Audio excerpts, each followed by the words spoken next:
Bonjour mesdames et messieurs, bonjour chers frères et sœurs dans le Seigneur. Que la main toute puissante de notre grand Dieu Jésus-Christ de Nazareth vous fortifie. Aujourd'hui, je voudrais parler d'un thème, je pourrais dire le plus important de l'Église. Aujourd'hui, de l'état actuel et spirituel de l'Église. Alléluia. Je bénis le Seigneur pour ce message qui me met à cœur. Et je sais que par la grâce de Dieu, cela vous fera beaucoup de bien. La crise identitaire de l'Église. À ne pas confondre avec la crise personnelle, mais je parle de la crise identitaire ou la crise d'identité de l'Église. Alléluia. Donc, nous allons rapidement pour voir quelques définitions, pour ne pas dire une à deux, pour savoir ce que c'est qu'une crise d'identité ou même une crise identitaire. Alléluia. Donc, je vais sur Google ou bien Wikipédia. Voilà. Et on nous dit que parler de crise d'identité, c'est désigner l'incapacité pour l'ego d'avoir une identité qui lui est propre. Alléluia. Voilà. Donc, comme dirait l'apôtre Jean, Alléluia, à l'église de Laodicée, c'est-à-dire que l'église elle n'est pas chaude, elle n'est pas froide. L'église est tiède. Alléluia, chers frères et sœurs. Donc, on veut parler de cet aspect. Et quand je prends une autre définition aussi, on nous parle de la crise identitaire comme étant le fait d'une transformation de soi. Comment on abandonne l'ancienne identité pour passer à une autre identité qui ne nous est pas propre. Alléluia. Ça veut dire qu'on abandonne notre vraie identité. Alléluia. Pour se tourner, pour embrasser une autre identité qui n'est pas la mienne, qui ne nous appartient pas. Et voici l'état dans lequel aujourd'hui l'Église est plongée. L'Église a abandonné son identité propre. Elle s'est tournée vers une autre identité. Et du coup, on est arrivé à la croisée des chemins. L'Église ne sait pas discerner aujourd'hui ce qui est le vrai du faux. Voici la crise identitaire de l'Église aujourd'hui. Alléluia. Par la grâce de Dieu, nous allons essayer de disséquer les vrais mots. Alléluia. Qui minent l'Église aujourd'hui. Qui a poussé l'Église à cette crise identitaire. Nous allons prendre un exemple dans l'Ancienne Alliance et un exemple dans la Nouvelle Alliance. Chers frères et sœurs, c'est grave. Le peuple de Dieu est malade. Alléluia. Et tant que l'Église ne retrouve pas son identité initiale, alléluia, originelle, il sera difficile pour que l'Église vraiment vive une vie de réveil avant le retour du Seigneur. Alléluia. Et non seulement nous allons voir les causes de cette crise identitaire, nous parlerons aussi des conséquences que cela engendre sur l'Église. Et nous allons parler des solutions. Alléluia. Et ce thème aussi c'est un thème que utilisent beaucoup des nationalistes pour, alléluia, parler de leur identité. Comme vous allez voir, certains Africains parleront de leur identité originelle, donc certains Africains parleront du panafricanisme, retrouver les sources, voilà, la source originelle, la source, si vous voulez. D'autres parleront de, alléluia, notre identité, comme on appelle, concernant les régions, peut-être Hutu, Tutsi, chez les Rwandais, chez les Burundais, pardon. Alléluia. Ainsi de suite. Voilà, donc chacun revendique sa racine. Alléluia. Donc, revenu aux racines, comme beaucoup le disent. Et d'autres vont encore plus loin lorsqu'on parle de crise d'identité, pour faire allusion aux gens qu'on appelle, je peux dire, préférences sexuelles. Alléluia. Dont vous diront qu'ils ont des troubles d'identité. Alléluia. En ce qui concerne la sexualité. D'autres vont vous dire qu'ils sont des hommes, mais dans les gènes, ils se considèrent comme des femmes. Donc, ils ont en eux, ils veulent retrouver cette identité-là, alléluia, qui est longtemps cachée, qui était longtemps cachée en eux. Voilà. Donc, vous entendez ça, hein? Je suis un homme, mais je sens dans mon gène que, au-dedans de moi, que j'ai cette attirance pour, je me sens comme une femme. Voilà. Donc, les psychologues parlent de troubles d'identité. Alléluia. Mais nous, dans notre contexte, on parle plus, comme je l'ai dit tantôt, on parle plus de notre source. Alléluia. En tant que chrétien. Alléluia. Notre identité première. Alléluia. En tant qu'enfant de Dieu, nous qui nous reconnaissons en Jésus-Christ de Nazareth. Alléluia. Voici notre identité. Nous sommes enfants de Dieu. Alléluia. Mais aujourd'hui, nous sommes arrivés, alléluia, à la croisée des chemins, où l'Église aujourd'hui ne sait pas de quel chemin emprunter. Alléluia. L'Église aujourd'hui est arrivée à un carrefour où il n'y a plus de discernement. Et voici le véritable problème aujourd'hui de l'Église. On ne peut pas reconnaître ce qui est de Dieu et ce qui est de la chair et ce qui est du diable. Voici aujourd'hui le problème qu'on appelle fondamental que vit le peuple de Dieu. Alléluia. On accepte tout comme étant parole d'évangile. On accepte toute personne qui vient à nous comme étant un serviteur de Dieu. On ne peut pas faire la distinction entre quelqu'un qui est faux et quelqu'un qui est vrai. On avale de tout, comme un des enfants. Alléluia. Donc, nous allons voir deux exemples. Et avant de commencer ce que j'ai à dire concernant cet enseignement, je suis fatigué de...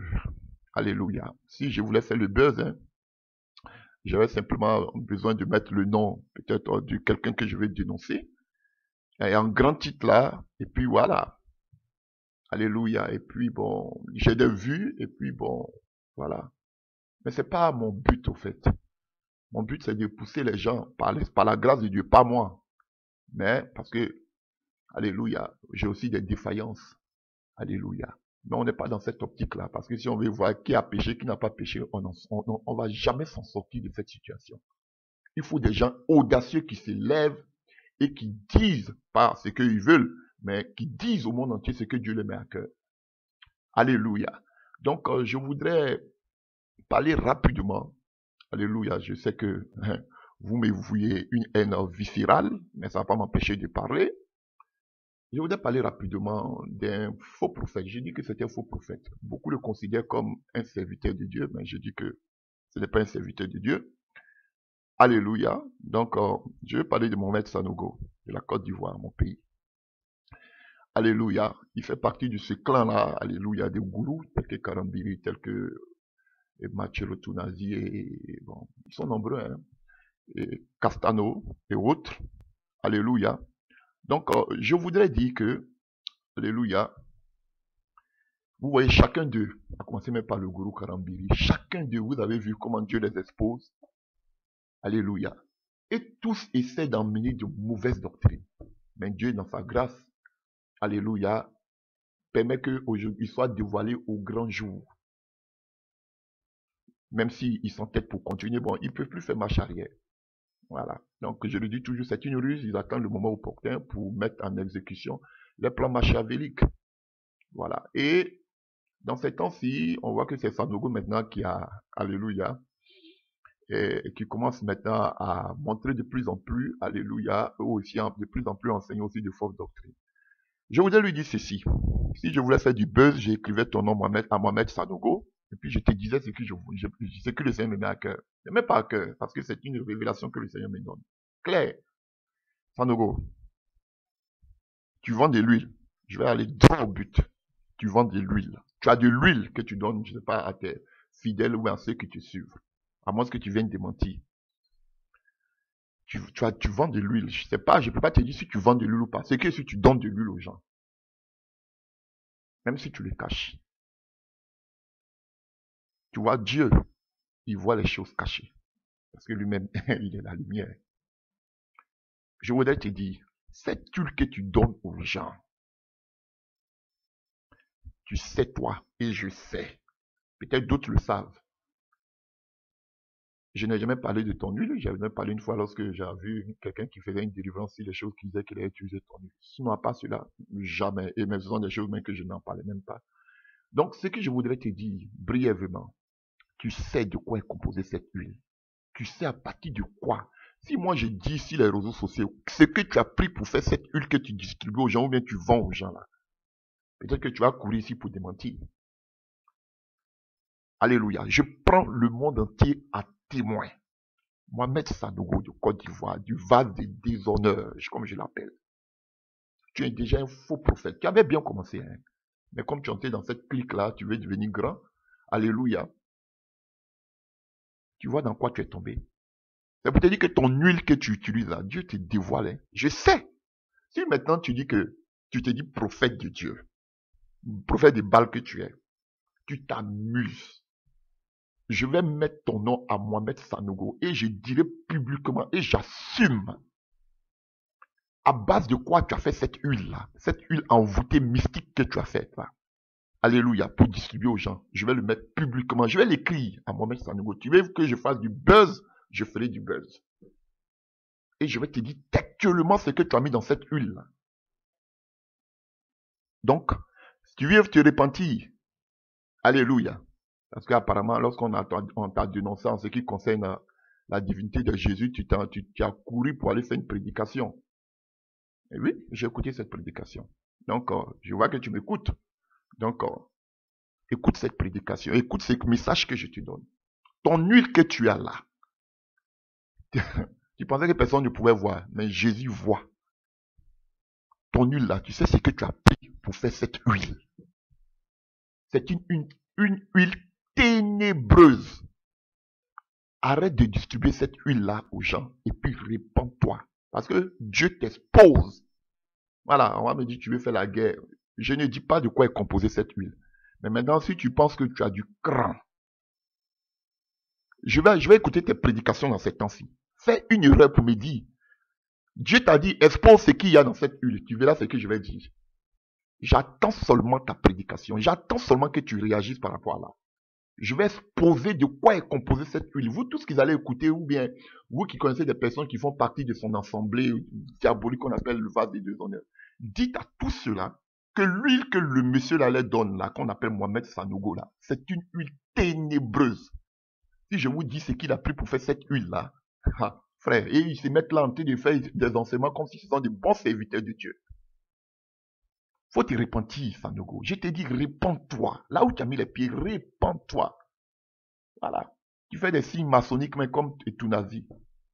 Voilà. La main, la paume ouverte, comme ça. Tu le fais, j'ai vu ça. Voilà.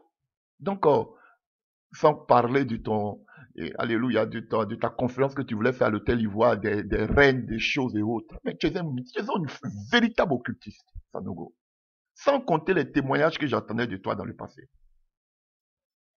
Faut te repentir. Mais qui côtoie Mamadou Karambiri, je me demande si tu auras le courage de pouvoir te repentir jusqu'à où tu es arrivé. Voilà. À bon entendeur, salut. Si tu penses que ce que j'ai dit, je ne veux même pas dire de quoi est composée cette huile, mais si tu penses que tu es tellement arrivé, trompe-toi seulement. Je vais mettre à Mohamed Sanogo, je prends tout le monde en témoin et puis je te dis de quoi est composée ton huile. Clairement, je vais te le dire. Alléluia. Attention. Tu as pris, si tu veux, je vais parler. Tu as pris la graisse. Voilà, je m'arrête là. Tu as pris la graisse. Je m'arrête là. Alléluia. Donc, c'est une parenthèse. Je sais que c'est pas tout le monde entier qui écoute ces prédications. Donc, je sais que tu écoutes ma prédication. Donc, j'ai filtré ça dedans. J'ai infiltré cela, ce message dedans. Fais attention. Dieu sait. Je sais. Répands-toi. Alléluia. Alors, nous allons aller dans l'ancienne alliance. Nous allons prendre un passage que vous connaissez tous dans le livre de 1 Roi 18, à partir du verset 20. On parle de la confrontation entre Élie et les prophètes de Baal sur le mont Carmel.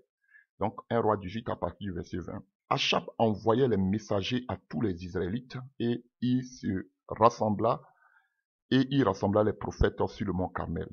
Alors Élie s'avança devant tout le peuple et s'écria, combien de temps encore sauterez-vous des deux côtés? Si l'Éternel est le vrai Dieu, suivez-le. Si c'est Baal, alors ralliez-vous à lui. Mais le peuple ne lui répondit pas un mot. Waouh! Voici l'état macabre, désastreux du peuple de Dieu. Alléluia. Qu'on appelle là, le peuple d'Israël vivait une crise identitaire sans précédent. Alléluia. Vous voyez, l'infidélité d'Israël à l'Éternel, c'est ça le thème principal du livre des rois. Chers frères et sœurs, l'infidélité d'Israël à l'Éternel, alléluia, a fait quoi? A fait porter au peuple d'Israël l'entière responsabilité. Ce sont eux qui ont pris les pots cassés. Alléluia, chers frères et sœurs.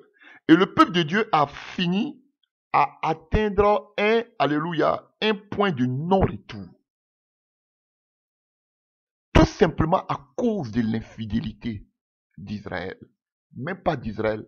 On verra d'où venait le problème. Ici, sur le mont Carmel, on voit que Élie, qui est resté le seul prophète de Dieu véritable, défie plus de 900 prophètes, faux prophètes de Baal et d'Astarté. Qu'est-ce qui était devenu le peuple d'Israël? On ne reconnaissait plus ce peuple d'Israël qui s'identifiait seulement qu'on appelle, à Yahweh, si vous voulez, le seul et grand Dieu d'Israël. Le peuple de Dieu, le peuple d'Israël, alléluia, s'était, alléluia, corrompu de telle sorte que même Dieu a régné son propre peuple. Le peuple d'Israël n'avait plus l'œil spirituel ni le discernement pour savoir ce qui était de Dieu et ce qui n'était plus de Dieu. Mais regardez l'image macabre. Ce grand Dieu d'Israël qui a déployé sa main pour faire sortir ce grand peuple d'Israël de l'Égypte, sous la domination du Pharaon, il ne lui restait qu'un seul prophète. Et les faux prophètes étaient plus de 900. Voici l'image. Aujourd'hui, une image aussi de l'église dans laquelle nous sommes aujourd'hui, l'image dans laquelle aujourd'hui l'église est plongée. Beaucoup de faux, mais peu de vrais. Ce qui pousse aujourd'hui l'église, alléluia, à être aveuglée, à ne point savoir ce qui vient de Dieu, ce qui ne vient pas de Dieu. Parce que sûrement, alléluia, les faux prophètes de Baal avaient amené, alléluia, de mauvaises doctrines, de mauvaises pratiques, alléluia, qui faisaient que même les véritables prophètes de Dieu n'étaient plus vus. Alléluia. Mais le problème ne vient pas de là. Ça, ce n'est que seulement qu'on appelle les corollaires ou les conséquences de l'infidélité du peuple de Dieu, de tout Israël, envers son Dieu créateur. Et nous voulons voir d'où venait cette infidélité. Les gens sont prêts à dire que toute cette infidélité aujourd'hui provient d'Omri, qui était le père d'Achab, alléluia, qui a amené toute cette abomination, et tout cela s'est accentué pendant le règne de son fils Achab, qui allait prendre une femme qu'on appelle Jézabel, une sidonienne, qui a introduit toutes ces divinités, alléluia, et qu'on appelle païennes, au milieu du peuple d'Israël. Mais c'est archi faux. Frère, le problème ne vient pas d'Achab. Achab, c'est bien plus tard. La désobéissance, les causes de l'égarement, de l'infidélité du peuple d'Israël envers Dieu, provient même des propres Israélites. Et de qui encore pire, de ceux qui étaient censés diriger le peuple de Dieu dans la vraie ligne, dans la vraie voie. Ah oui, chers frères et sœurs. Le danger aujourd'hui de l'église, excusez-moi pour la corrélation en même temps que je fais, parce que ma cible, ce n'est pas le peuple d'Israël, c'est l'église. Mais ce sont des images, comme Paul dit, tout ce qui s'est passé, ça nous sert d'exemple et d'enseignement. Alléluia. Donc, je fais la corrélation. Alléluia, chers frères et sœurs. Donc, aujourd'hui, le problème de l'Église, chers frères et sœurs, ne vient pas de ces païens ou de ces personnes non converties qui amènent des fausses doctrines. Non, ça vient de la tête. Comme je vous ai toujours dit, le poisson pourrit par la tête. Et je vais vous le prouver. Toute l'infidélité d'Israël provient de ceux qui étaient des leaders d'Israël. Ceux qui parlaient avec Dieu. Et principalement, ceux-mêmes qui étaient les plus aimés, les plus choisis de Dieu. C'est ceux-là qui ont amené cette abomination. Pourquoi? Parce qu'ils se sont écartés de la loi fondamentale que Dieu leur avait donnée. Des prescriptions données par Dieu. Et lorsqu'on s'égare de la parole de Dieu, c'est normal qu'on fasse naufrage. Et ceux qui ont amené cette abomination, ce sont les premiers rois d'Israël. Alléluia. Avant qu'eux-mêmes il y ait, alléluia, cette scission, alléluia, entre le royaume du nord et le royaume du sud, c'était déjà un royaume. Alléluia, chers frères et sœurs. Et nous verrons plus tard que c'est parce qu'ils se sont éloignés des principes de Dieu qu'Israël s'est égaré.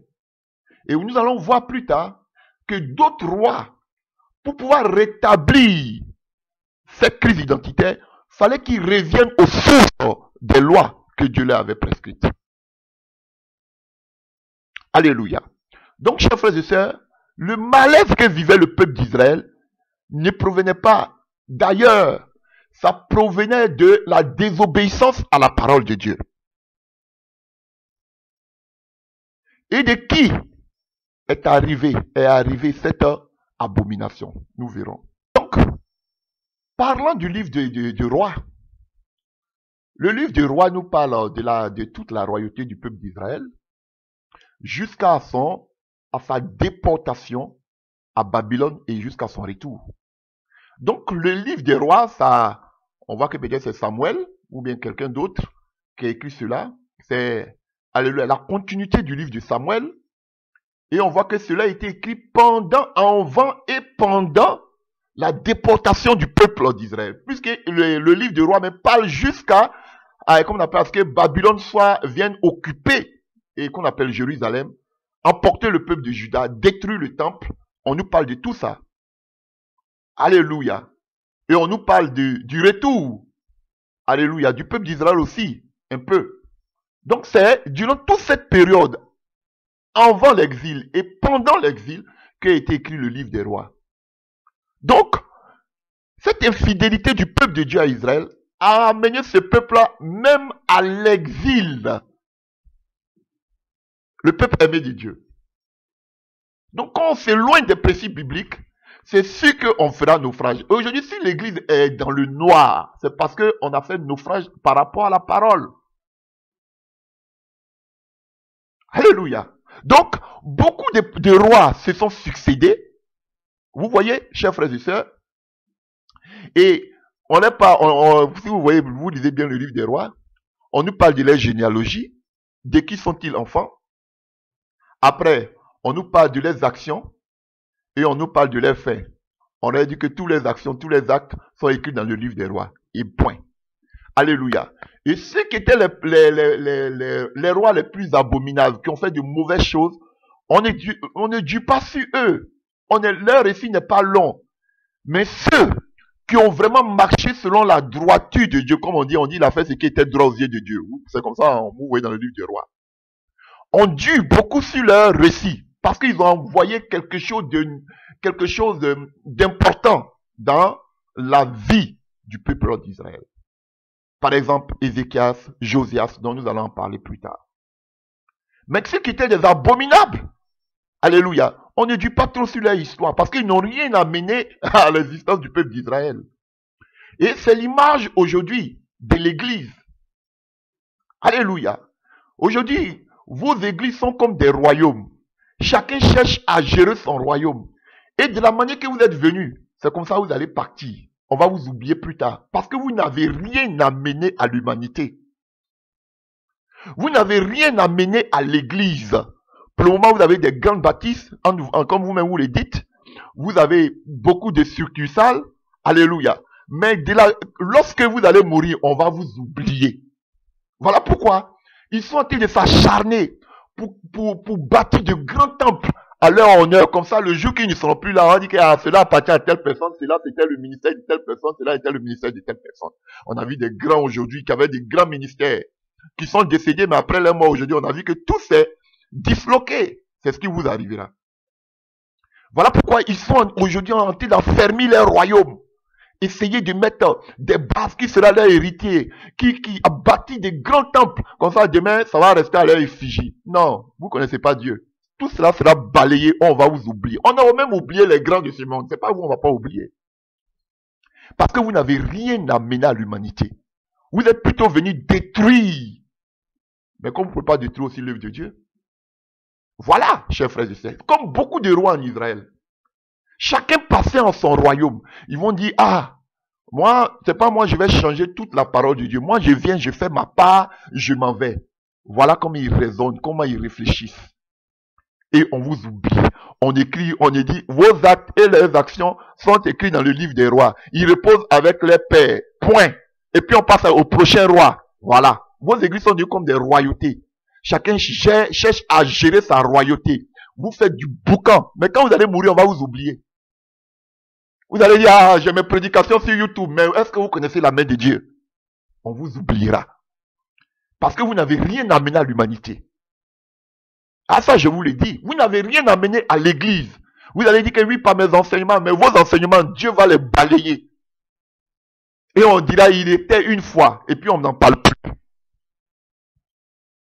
Ça, je vous dis, ils sont comme beaucoup de rois d'Israël. Chacun passe dans son royaume.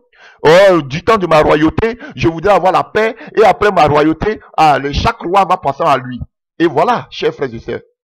Et dès que leur royauté est finie, la Bible n'en parle plus. Regardez, lisez le livre des rois. Ils sont brefs, et qu'on appelle, ils sont brefs sur, qu'on appelle, la vie de beaucoup de rois. On cite les rois, mais ceux qui ont posé de bonnes actions, pour amener le peuple d'Israël au réveil, à la repentance, tel que Josias, tel que Ézéchias. Regardez combien de temps, combien de lignes on a pris sur les activités. Parce qu'ils ont apporté quelque chose de plus au changement du peuple, à la situation du peuple d'Israël. Et beaucoup de prédicateurs sont comme ces rois d'Israël. On va parler de leur royauté brièvement et puis allez, on les oublie. Voilà comment Dieu fait son travail. Et chacun d'eux aujourd'hui pense à sa royauté. Comment je vais gérer ma royauté? Comment je vais gérer l'église? Comment je vais gérer ce qui... Non. Amener un plus, une réforme, un changement à l'église. Et aujourd'hui, les hommes ne vont pas reconnaître, mais demain, ça va marquer l'église. Oui, je vous dis. Même, excusez-moi, je vais prendre un exemple. Je ne vais pas glorifier quelqu'un. Le prophète Kakou Sévérin qui vient de mon pays, Kakou Sévérin, il est mort. Mais aujourd'hui, il est plus populaire même que vous qui prêchez. Quelle honte. Je vous dis, on a persécuté cet homme-là, un véritable serviteur de Dieu. Mais aujourd'hui, bon, il n'est pas Dieu. Mais voici aujourd'hui, on le regrette. On disait, quelle opportunité que Dieu nous avait donnée. Il est plus populaire que vous qui prêchez 2 prédications, 3 prédications chaque semaine. Voilà comment Dieu fait son travail. Parce qu'il a marqué, comme vous-même vous le dites, il a marqué sa génération de son empreinte. On ne l'a pas reconnu, mais après sa mort, on reconnaît, même pendant qu'il était vivant, on reconnaît qu'il était un véritable homme de Dieu. Mais vous, dès que vous allez mourir, on va vous oublier. Parce que vous n'avez rien apporté. Aujourd'hui, vous vivez une vie luxueuse, vous êtes heureux, vous êtes des gourous. Alléluia. Et vous pensez que c'est quand vous allez faire des grandes bâtisses que demain on dit que cette bâtisse-là appartenait à tel serviteur de Dieu. Ça, vous blaguez. Vous pouvez avoir des bâtisses, mais Dieu va enlever votre identité du cœur des gens. C'est ça Dieu. Vous serez comme des vulgaires rois d'Israël. Quand on vous oubliera, on dit, leurs actions sont écrites là-bas. Et puis, c'est fini. Mais les gens qui ont marqué leur génération, Dieu fait de telle sorte que les noms ne soient jamais oubliés. Mais vous, vos noms seront oubliés. Alléluia. Voilà. C'est ça qui est la vérité. Et vous tremblez déjà parce que vous savez que quand vous allez mourir, il aurait un véritable problème. Mais quelqu'un qui vient de Dieu, il ne tremble pas parce qu'il sait qu'il a sémé. Après la mort, son œuf a perduré. Mais vous, aujourd'hui là, vous tremblez. Vous êtes tenté de faire asseoir votre personnalité, vos tempes, comme ça demain. Vous-même, vous êtes assis sur une poudrière parce que vous-même, vous savez que si vous mourrez là, l'œuf va être gâté derrière vous. Vous-même, vous savez, vous êtes conscient. C'est comme ça que Dieu fait. Parce que vous n'avez rien amené à l'humanité. Vous n'avez rien amené à l'église. Nous, aujourd'hui, vous nous persécutez. Mais demain, nous, on sait que ce qu'on est en train de faire là, les gens diront que certainement, celui-là, c'était vraiment un homme de Dieu.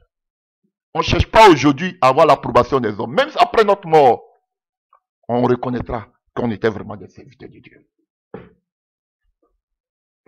Donc, d'où provenait la faillite du peuple d'Israël?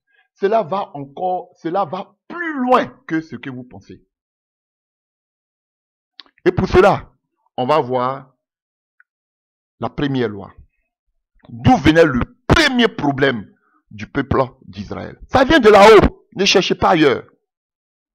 Alléluia. Ce ne sont pas les païens. Ce sont ceux qui se disent les révérends, les gourous, les bishops. Ce sont eux le problème de l'église.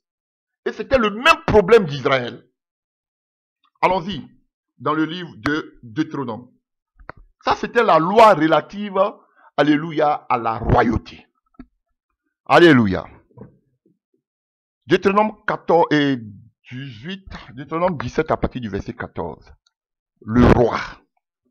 Lorsque vous serez entrés dans le pays que l'Éternel vous donne, que vous en aurez pris possession, et que vous serez installés, il se peut que vous disiez, donne-nous un roi comme toutes les nations qui nous entourent. Vous établirez alors sur vous le roi que l'Éternel, votre Dieu, aura choisi. Première des conditions, c'est l'un de vos compatriotes que vous prendrez pour régner sur vous. Donc, on ne pouvait pas prendre quelqu'un qui n'était pas israélite. Vous ne pourrez pas choisir un étranger pour roi. Même Dieu, il dit, si vous devez prendre quelqu'un qui doit être établi sur vous, ça doit être quelqu'un qui me connaît, qui craint Dieu. Pourquoi? Il dit quelqu'un qui est... Parce que quelqu'un qui était israélite connaissait la loi de Dieu. Mais quelqu'un qui n'est pas israélite, c'est sûr qu'il va amener la loi de là où il vient. Donc voici la première condition. On continue. Ce roi ne devra pas avoir une importance cavalière. Alléluia. Et continuons. Une importante cavalerie, une importante cavalerie, pas cavalière, une importante cavalerie, autant pour moi. Et il ne renverra pas le peuple en Égypte pour s'y procurer les chevaux en grand nombre. Donc, deuxième condition, ce roi qui va venir là, il ne doit pas avoir beaucoup de chevaux. Et généralement, à l'époque, les chevaux, les bons chevaux, je ne sais pas si c'était des puissants, mais on devait les prendre où? En Égypte. Et pourquoi Dieu ne voulait pas qu'on parte prendre, alléluia, des chevaux, alléluia, en Égypte? Vous devez savoir qu'à l'époque, les chevaux étaient utilisés pour les guerres. Donc, nous voyons cela deux raisons. La première des raisons, alléluia, c'est que Dieu, en disant cela, alléluia, Dieu ne voulait pas qu'Israël se confie dans ses propres forces, mais qu'Israël apprenne à compter sous sa protection, sous seulement la protection de Dieu. Ça, c'est la première raison. Et la deuxième des raisons, pourquoi Dieu ne voulait pas que le roi qui vienne en Israël ait beaucoup de chevaux. La deuxième raison, généralement, à l'époque, tous les chevaux, on pouvait les acquérir seulement qu'en Israël, en Égypte. Et il ne voulait pas qu'on appelle, en voulant acquérir, qu'on appelle des chevaux, alléluia, les Israélites renouent les relations avec les Égyptiens. Et cela comportait beaucoup de risques de contamination, d'idolâtrie, alléluia, et Dieu ne voulait pas de cela.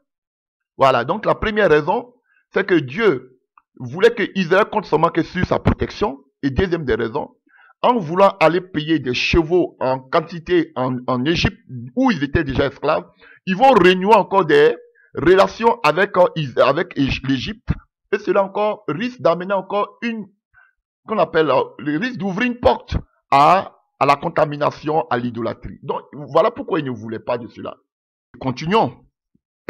Et le Seigneur dit, vous ne retournez plus par ce chemin-là. Donc, ils ne devaient plus retourner par le même chemin, par le chemin d'Israël, d'où ils sont sortis de l'esclavage. Verset 17. Qu'il ne prend pas un grand nombre de femmes. Et le roi qui devait venir aussi ne devait pas avoir beaucoup de femmes. Alléluia. Chers frères et sœurs. Donc, ça c'est pour donner un coucou à Gédéon, ce faux prédicateur. C'est amusé public. Même Dieu ne voulait pas qu'on ait beaucoup de femmes. Lui, il dit qu'on doit avoir beaucoup de femmes. Mais il défendait même à Salomon de ne pas avoir beaucoup de femmes. Alléluia. Et puis pendant qu'on y est, Gédéon, viens me répondre un peu. Quelle est la différence entre... Qu'est-ce que tu comprends par l'impudicité? Viens m'enseigner ce que c'est que l'impudicité un peu. Faux prédicateur. Alléluia. Alors, nous continuons. Et chers frères et sœurs, on y dit quoi? Pour ne pas qu'ils puissent se corrompre. Donc, avoir beaucoup de femmes, ça peut te pousser à te corrompre. Alléluia. Et une autre encore qualité que devait avoir ce roi, il ne devait pas amasser, qu'il n'amasse pas non plus de grandes quantités d'argent et d'or. Donc, ça va contre les prédicateurs de cette doctrine diabolique de la prospérité. Eux, ils disent que tu dois amasser, tu dois avoir, c'est Dieu qui te bénit. Dieu même là, alléluia, il a dit à Salomon que tu ne dois pas avoir beaucoup de richesses, beaucoup d'or. Voilà ce qu'il avait dit par l'entremise de son prophète Moïse. Alors, chers frères, voyez, voici d'où vient tout le malaise du peuple d'Israël. Alléluia. On a vu le premier roi Saül. Alléluia, chers frères et sœurs. Il a failli. On a vu David, bien vrai qu'il ait failli, il s'est ressaisi. On voit maintenant Salomon qui arrive. L'homme à qui Dieu s'est révélé 2 à 3 fois. Dans des songes et des visions. L'homme qui prie dans le livre des 2 Chroniques. Et le qu'on appelle la gloire de Dieu descend dans le temple. Alléluia. On voyait la main de Dieu sur Salomon. Et sa renommée était mondiale. C'est celui-là même qui a mené l'abomination au milieu du peuple d'Israël. Et parce qu'il n'a pas obéi à la parole de Dieu, cela a été une porte pour comme on appelle, toutes ces idolâtries, toutes ces abominations, toutes ces divinités étrangères sont entrées par son canal. Dieu l'avait déjà prédit ici. Quand tu auras beaucoup de femmes, ça va te pousser à te corrompre. Et comme Dieu ne ment pas, c'est ce qui est arrivé. Alléluia. Et avant de continuer, je vais dire aujourd'hui, est-ce que ce ne sont pas ces mêmes pratiques que vous retrouvez aujourd'hui dans l'église?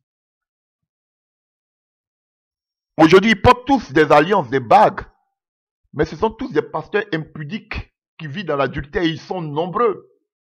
Et ils mettent, comme c'est la communication aujourd'hui, ils mettent une alliance pour dire je suis marié. Mais Dieu seul sait ce qu'ils font en bas. Des pasteurs homosexuels. Plein. Ils prennent seulement le mariage comme une couverture. Et vous les voyez s'afficher. Alléluia, avec leurs femmes, comme si, et puis ils sourient même, ils sont en train de rire, tout joyeux. Sur les affiches, vous les voyez, sur l'internet, comme si c'est un couple parfait. Une des couples d'hypocrisie. Voilà, aujourd'hui l'église. Alléluia. Chers frères et sœurs, regardez aujourd'hui, pareil comme Salomon, aujourd'hui regardez comment l'argent, la prospérité a pris le dessus. Et tout cela a égaré Salomon. Et non seulement Salomon, mais a égaré tout le peuple d'Israël. Frère, voici la réalité aujourd'hui que vit l'église. Des gens que Dieu même n'a même pas appelés. Ils se prétendent tous des révérends, des bishops, des prophètes, des pasteurs. Alors qu'on disait que celui qui doit être comme roi, il doit provenir d'Israël. Il doit être enfant de Dieu, né de nouveau. Mais ceux-là, ils ne sont pas nés de nouveau, ces prédicateurs-là. Ils ne sont pas nés de nouveau. Alléluia. Ça, voici le premier aspect qui a poussé le peuple de Dieu à la faillite spirituelle. C'est pas fini. À partir du verset 18 de Deutéronome 17, on nous dit quoi?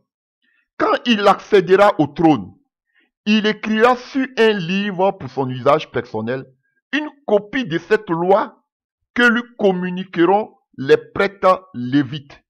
Cette copie ne le quittera pas et il lira tous les jours de sa vie afin qu'il apprenne à révérer l'Éternel. Donc, que vous appelez révérend là. On révère seulement que l'Éternel. Son Dieu en obéissant à toutes ses lois et en appliquant toutes ses ordonnances. Vous voyez? Donc, il devait faire une copie de la loi mosaïque. Et il devait méditer cette parole-là tous les jours pour qu'il puisse obéir à cette parole. C'est pas ce qu'il a fait. Alléluia. Salomon. Et plus tard, on verra que Josias même allait retrouver la loi dans le temple. Et il a pris cette loi-là et il a rétabli, alléluia, tout ce qui était gâté. Alléluia. Il a mené une véritable réforme, que ce soit Josias et qu'on appelle Ézéchias. Et la Bible dira, le livre des rois dira, alléluia, qu'il a marché comme son père David. Mais les autres, on ne dira pas qu'ils ont marché comme leur père David. Voici les gens qui ont mené la réforme et qui ont marqué l'histoire du peuple d'Israël. Mais vous là, vous n'allez même pas marquer l'histoire de l'église. Parce que vous n'avez amené aucune réforme. Au contraire, vous avez participé à égarer le peuple de Dieu. On va vous oublier. Faites tous vos tacadas là, construisez, faites du tapage médiatique. Mais Dieu, il est Dieu, Jésus, il est Dieu. On va vous oublier un jour. On oubliera même que vous avez existé. C'est comme ça que Dieu fait. Mais ceux qui ont marqué, qui ont mené une réforme, on ne les oublie jamais. Voilà pourquoi vous entendez toujours sur notre langue parler de Kakou Sévérin. Vous ne les valez même pas à la cheville. Vous tous là. Je vous dis, vous ne les valez même pas à la cheville. Vieillard comme jeune. Pourtant, il est mort. Mais il a marqué de son empreinte. Pas par la prospérité, pas par les temples. Mais on savait que c'était un homme de Dieu parce qu'il prêchait et par les actions qu'on voyait. Par sa crainte de Dieu. Donc, chers frères et sœurs, je suis vraiment, je suis abasourdi quand je lis ce genre de choses. Donc, frères, la violation de ce commandement que nous venons de lire, alléluia, par Salomon, a marqué le début du déclin de la royauté. Et on voit que cela a abouti au schisme. Schisme veut dire la scission, à la séparation du peuple d'Israël. Il y a eu le peuple du sud. Il y avait seulement deux qu'on appelle deux tribus.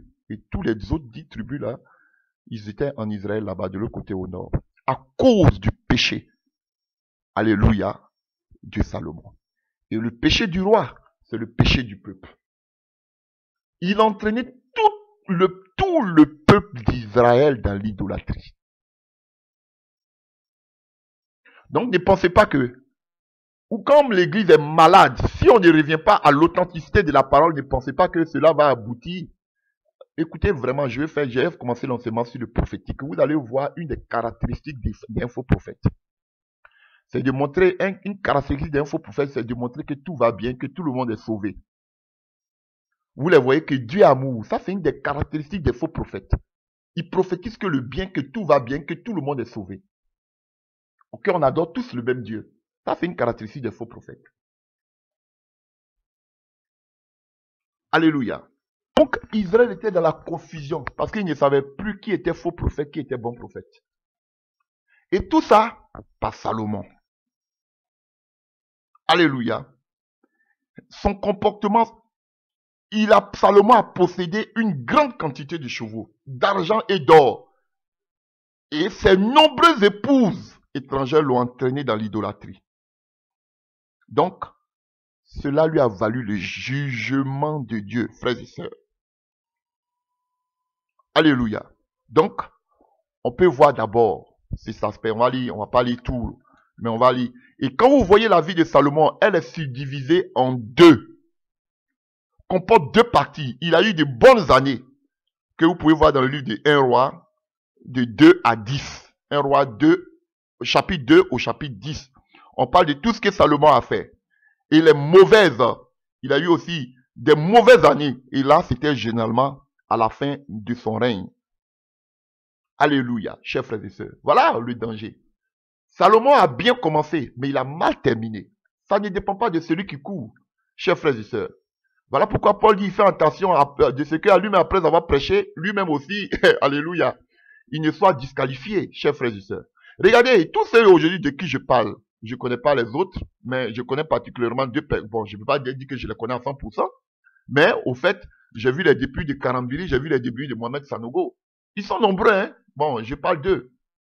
Alléluia. Ce sont des gens vraiment qui étaient, je peux le témoigner qu'au début, c'était bien. Mais regardez aujourd'hui où ils sont arrivés. C'est terrible. Alléluia.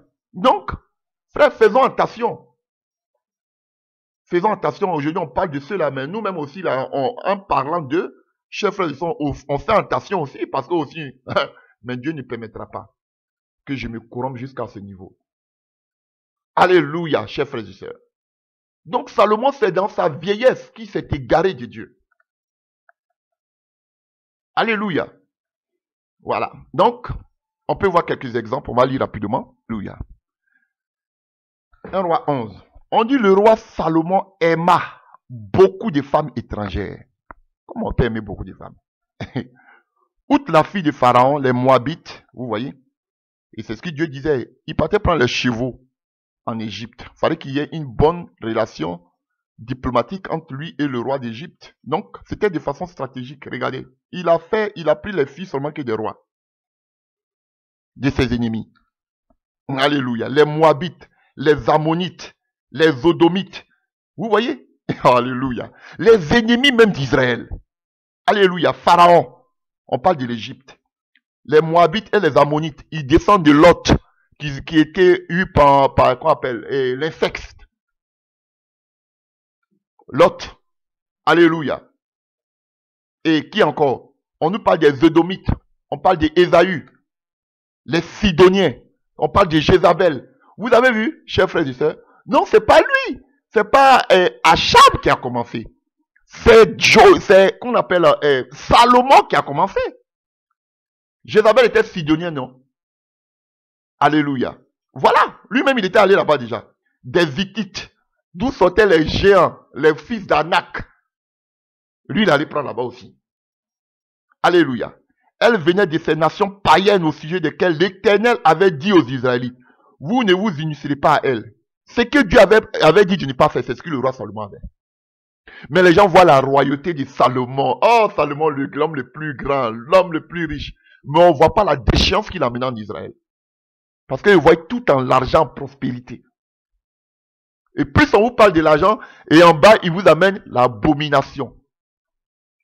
Il vous amène, alléluia, la débauche. Voilà.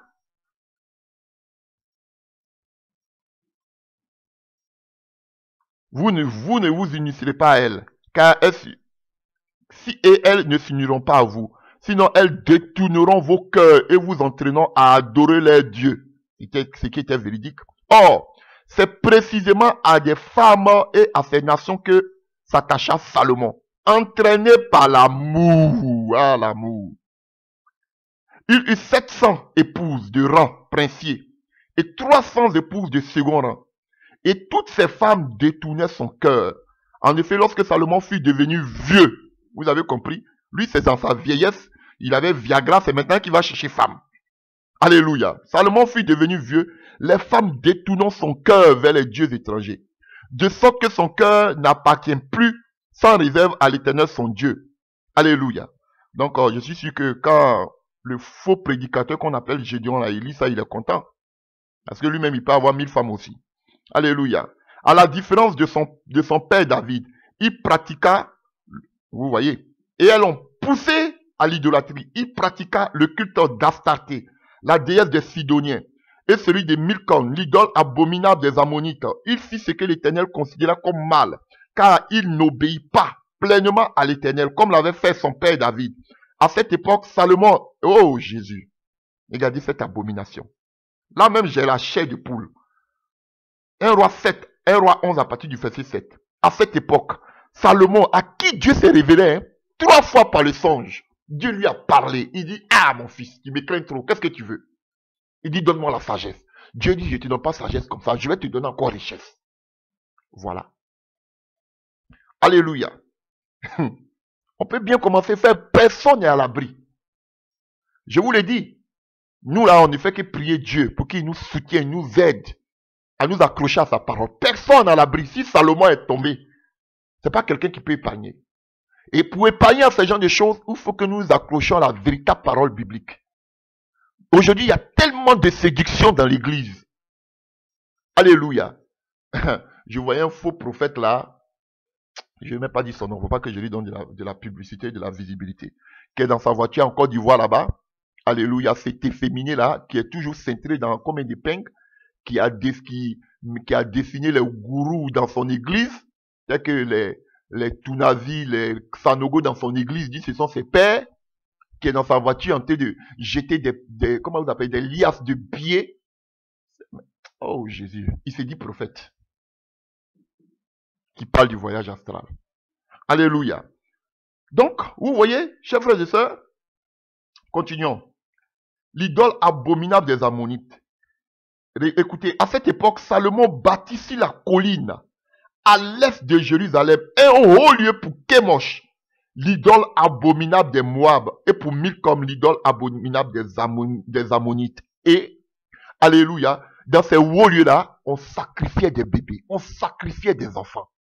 En face du temple de Jérusalem, le grand Salomon, il est venu établir un autel diabolique en face du temple. Chers frères et sœurs, vous voyez, donc ils ne sont pas loin. Ils ont envoyé l'abomination même dans la maison de Dieu. Ce sont les rois d'Israël qui ont commencé. Salomon. Et sa royauté, quand on parle de Salomon, on parle automatiquement de la gloire, de la prospérité. Là où il y avait la prospérité, là aussi il y avait l'idolâtrie, là aussi il y avait la débauche. Voilà ce qui se passe aujourd'hui dans l'église. Alléluia. Et Honoré de Balzac, qui était un célèbre écrivain français, disait toujours que derrière toute grande fortune se cache un grand crime. Derrière toute grande fortune se cache un grand crime. C'est ce qu'il disait. Alléluia. Et vous le constatez aujourd'hui. Je vous avais parlé d'un faux prophète camerounais qui faisait des sacrifices humains chaque année pour pouvoir s'enrichir. Aujourd'hui, qui est, entre guillemets, un grand pasteur qu'on appelle à Douala. Aujourd'hui, sa femme vient de décéder. Elle avait donné cette publication, effectivement, elle est morte. Sacrifie aussi sa femme en pleine croisade. Vous voyez, derrière ces grandes richesses que vous voyez, il y a toujours des crimes. Même Honoré de Balzac, un écrivain français le disait. C'est grave, c'est terrible. Et vous voyez, voici l'État, voici Salomon. Et aujourd'hui, Salomon est le père de la prospérité. Alléluia. Chers frères et sœurs. Et pour parler de la richesse de Salomon, vous voyez rapidement dans le livre de 1 roi 10, à partir du verset 11, on parle des richesses de Salomon. On parle de ses navires, mais regardez ici. Alléluia. À partir du verset 23, on dit le roi Salomon surpassa tous les rois de la terre par sa richesse et sa sagesse.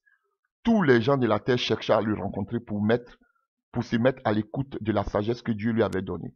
Et chaque année, ses visiteurs lui apportaient leurs présents, les idoles, les objets d'argent et d'or, des vêtements, des armes, des épices et des parfums, des chevaux et des mulets. Donc il avait des dons spirituels. Dieu pouvait se révéler à lui, non seulement par les visions et les songes, mais il avait encore le don de la sagesse. Mais frère, donc avoir des dons spirituels ne veut pas dire que tu es à l'abri. Hein? Je vous dis toujours, Satan nous prend toujours, on voit toujours l'impudicité, l'adultère. Mais pour te faire tomber, Satan même te prend sur ta force. Il a pris Salomon sur sa force, sur la gloire que Dieu lui a donnée, c'est là qu'il a tapé. Ah oui frère, Donc là, si ta force, où tu penses que tu es beaucoup assis, où tu penses que l'ennemi ne peut pas te taper, c'est là même qu'il va essayer de te taper. Donc ne voyez pas toujours le péché venir de l'extérieur, mais toi-même regarde. Là où tu dis que tu es assis, c'est là qu'il essaiera de te taper. Alléluia. Verset 26. 1 roi 10 à partir du verset 26. Salomon se procura 1400 chars de 12 000 hommes d'équipage pour ses chars. Il les cantonna dans les villes, les garnisons, ainsi qu'auprès de lui à Jérusalem. Le roi rendit l'argent aussi commun à Jérusalem que les cailloux. Vous avez compris? Du temps du règne de Salomon, l'argent était comme les cailloux dans les rues de Jérusalem. Il y avait de l'argent partout. Voilà, il n'était pas un bon économiste. Parce que quand il y a l'argent, trop d'argent sur le marché, alléluia, c'est sûr que, alléluia, si tout le monde a l'argent, personne ne va vouloir travailler. Alléluia. Voilà pourquoi souvent on fait des récessions pour que, alléluia, les gens puissent se mettre au travail. Alléluia. Sinon, pourquoi ces grandes banques financières là, pourquoi ils ne font pas beaucoup de papiers? Parce que c'est du papier. Pourquoi ils ne font pas beaucoup d'argent? Pour que chacun ne soit pas pauvre. Voilà, chers frères et sœurs. Donc, aussi commun à Jérusalem que les cailloux, et les cèdres aussi nombreux que les sycomores, qui croissaient dans la plaine côtière le long de la Méditerranée. Les chevaux du roi étaient importés d'Égypte par convoi. Une caravane de marchands du roi allait les chercher par convoi contre leur prix. Chaque char qu'il apportait d'Égypte revenait avec 600 pièces d'argent et chaque cheval à 150. Ces marchands en emportaient dans les mêmes conditions pour tous les rois des Hittites et pour les rois de Syrie. Alléluia. Vous comprenez? Donc, ce que Dieu avait défendu, c'est ce que Salomon a fait. Et qui a pris les pots cassés? C'est le peuple d'Israël. Toutes les femmes qu'il allait prendre là, chacune a amené son Dieu. Donc, imaginez, il avait 1000 femmes.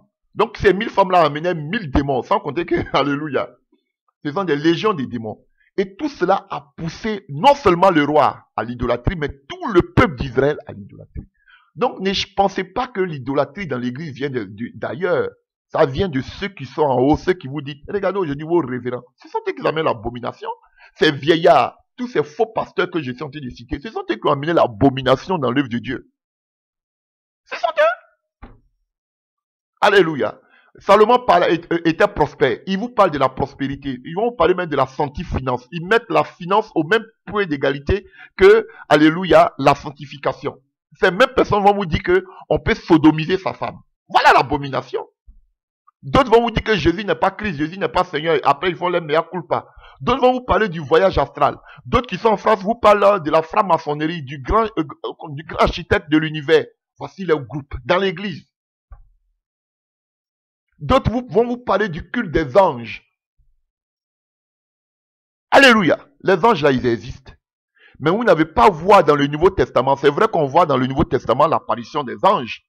Alléluia. Pour délivrer Pierre. Alléluia. Pour amener un message à Zacharie. Mais ce ne sont pas eux qui ont invoqué les anges pour que les anges viennent leur apparaître. C'est Dieu qui a envoyé les anges à un moment crucial de leur vie pour leur donner un message. Mais ils ne sont pas dit qu'on invoque l'ange gardien, ou bien notre ange, ou bien l'ange de la mer, ou bien l'ange de... Non! C'est Dieu qui envoyait son ange au moment même où ils ne s'entendaient même pas pour amener un message. Mais eux, ils font le culte des anges, ils invoquent les anges, c'est différent. Et ce sont ces vieillards-là qui prennent des exemples concernant les anges pour pouvoir embrouiller le peuple de Dieu. Montrez-moi un seul passage dans le Nouveau Testament ou même dans l'Ancien Testament où quelqu'un a invoqué un ange pour qu'un ange vienne lui parler. Non. Au contraire, quand il voyait même des anges apparaître, même il tremblait. C'était des apparitions, c'était des théophanies auxquelles même il ne s'entendait même pas. Mais personne n'a invoqué un ange. Dieu envoyait des anges à Daniel, il envoyait l'ange Gabriel à Daniel, pendant que Daniel ne s'entendait même pas. Mais eux, ils adorent les anges. Tu dois connaître ton ange gardien, ton ange protecteur. C'est la sorcellerie. Et ce sont ces vieillards que vous appelez papa, enseignants qui vont venir parler de qu'on appelle des anges. Vous prenez des passages bibliques concernant les anges, mais expliquez comme il se doit. Montrez-moi une seule personne qui a invoqué un ange dans la Bible. Qui a dit, je veux qu'un ange vienne me parler. Non, jamais vous n'allez pas le voir. Des abominables prédicateurs. Et comme Salomon dans les vieillesses, ils ont abandonné Dieu. Mais vous serez oubliés. Dieu va faire passer votre identité comme ça, comme du vent. On ne parlera même pas de vous quand vous allez mourir. Un autre problème de Salomon que nous voulons un peu d'énumérer, c'était les hauts lieux. Vous pouvez voir ça dans le livre de Deutéronome 12. Le peuple d'Israël devait avoir un seul sanctuaire, là où il devait amener les holocaustes, là où il devait venir adorer Dieu. C'était à Jérusalem. Alléluia. Mais on voit que Salomon a établi plusieurs hauts lieux dans tout Israël. L'idolâtrie lui-même, il a participé à l'égarement, à la faillite, à la crise identitaire du peuple d'Israël. Ce qu'ils font aujourd'hui, tous ces faux prédicateurs, par l'internet, ils sont en train de polluer le peuple de Dieu, l'église, par des mauvais enseignements, partout. C'est la même image. Du coup, l'église est perdue, l'église est désorientée. L'église ne sait pas qu'est-ce qu'est la vérité, qu'est-ce qu'elle est fausse. Quelle doctrine est fausse. Et il n'y a personne pour amener la réforme. Ceux aussi qui se prétendaient être des réformistes, eux-mêmes sont devenus pires même que ceux qu'on dénonce. Voilà, ils sont devenus. Regardez-les. Les gens qui parlent de Yeshua Mashiach, qui sont à Paris là. Mais des plaisantins, je vous dis. Lui maintenant, il a coupé court. Lui maintenant, il est dans les bonnes œuvres, les orphelinats, les hôpitaux. Lui, il a coupé court. Mais je prie pour toi, que tu puisses te repentir. Et que aussi tu puisses arrêter le voyage astral. Ah, tu as vu comment tu es arrivé? Voilà. Mais je ne me réjouis pas de ta chute. Oui, parce que tu penses que les gens vont penser que tu es debout, mais tu es couché. Parce que tu sais comment tu es venu. Alléluia. Tu voulais aussi amener des fausses doctrines. Mais regarde. Les gens vont se demander, mais comment des fausses doctrines? Oui, je vous dis. Voilà.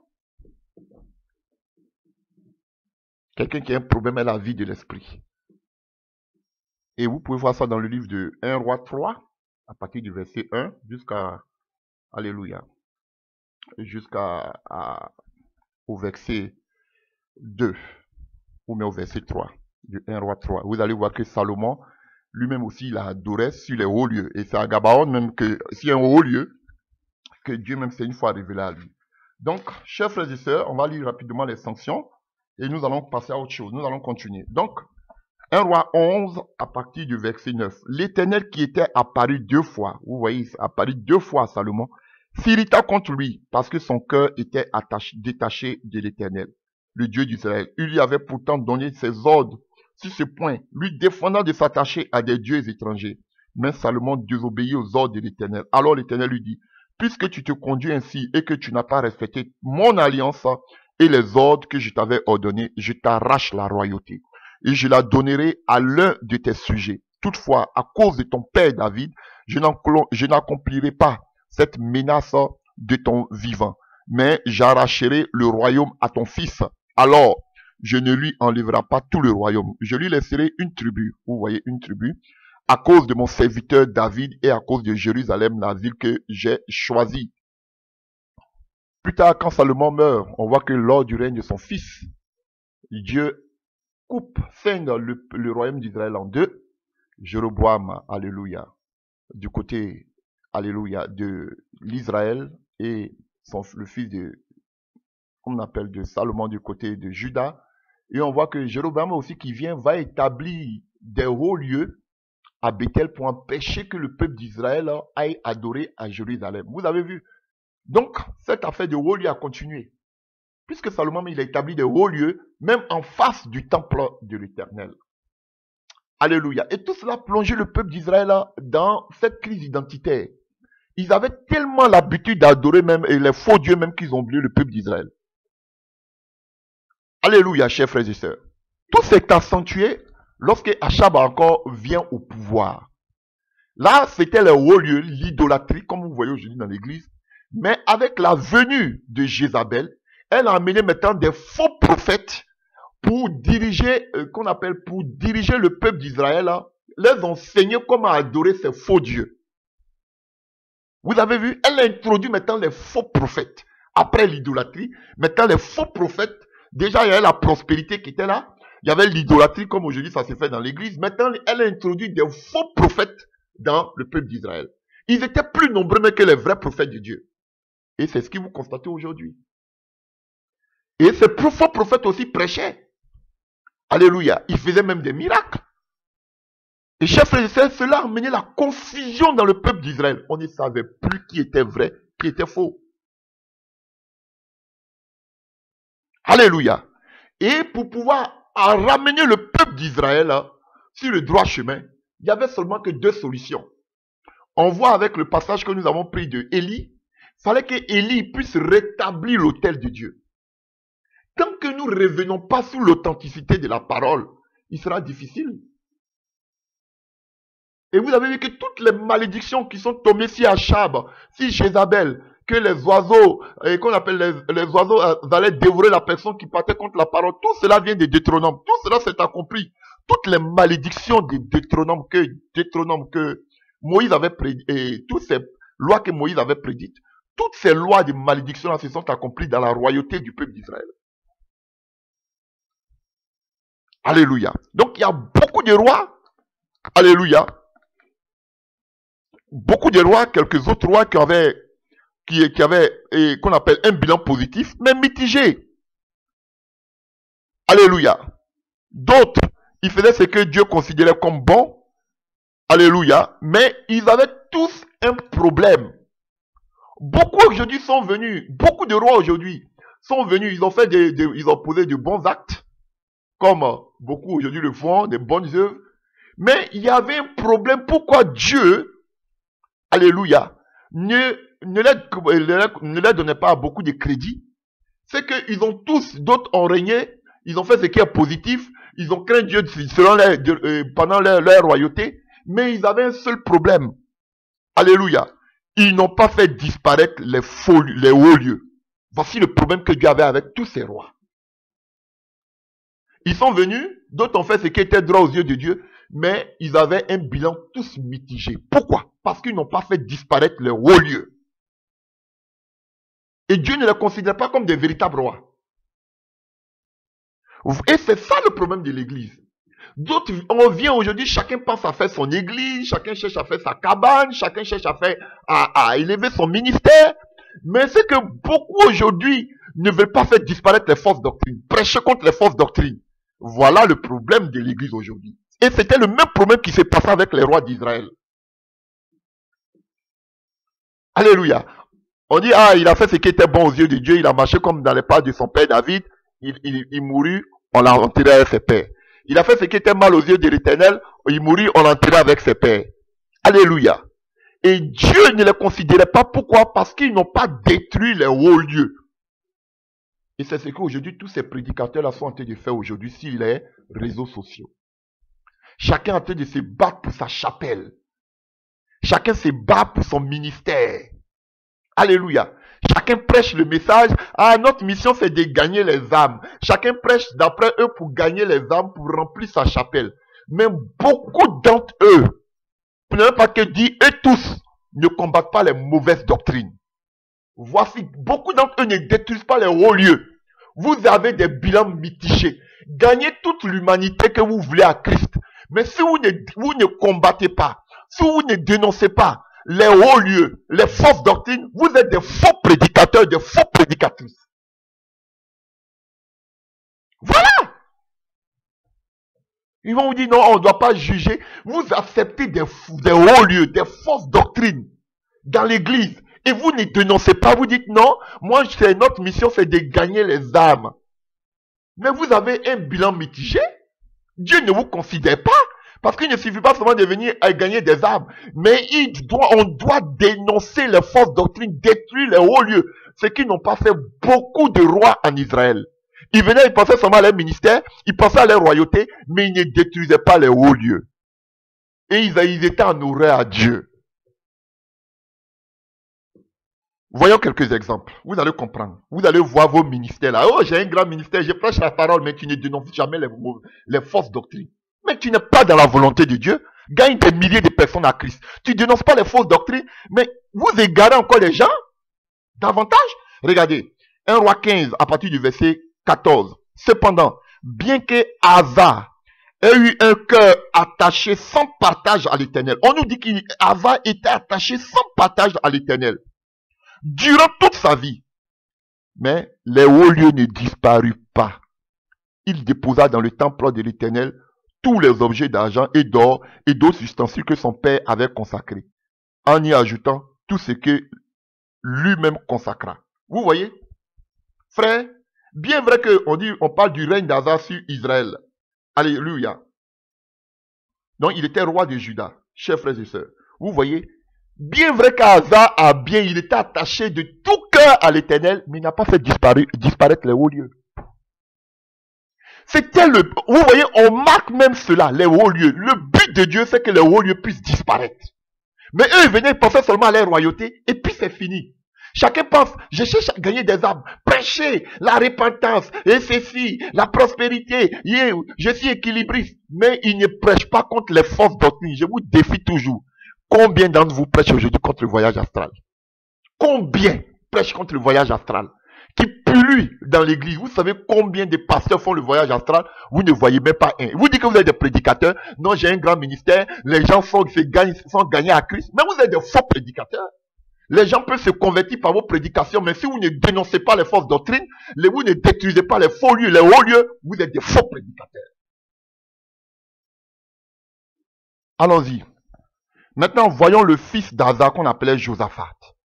Dans le livre de 1 roi 22, à partir du verset 41. Josaphat, fils d'Asa, devient roi de Juda la 4e année du règne d'Achab sur Israël. Il était âgé de 35 ans à son avènement et il régna 25 ans à Jérusalem. Sa mère s'appelait Asuba. Elle était fille de Shili. Josaphat suivit tout l'exemple de son père Asa, sans dévier, faisant ce que l'Éternel considère comme juste. Donc Josaphat, il a fait ce qui était bon aux yeux de Dieu. Mais écoutez, on dit cependant, les hauts lieux ne disparurent pas. Le peuple continuait à y offrir les sacrifices et à faire brûler les parfums. Josaphat vécut en paix avec le roi d'Israël. Ses autres gestes, ses exploits au cours des batailles sont cités dans les livres des annales des rois de Juda. Il avait le cœur attaché. Vous pouvez avoir le cœur attaché. Vous pouvez faire de belles prédications. Mais tant que vous ne détruisez pas les hauts lieux, vous n'avez rien fait. On dit cependant, malheureusement, il n'a pas détruit les hauts lieux.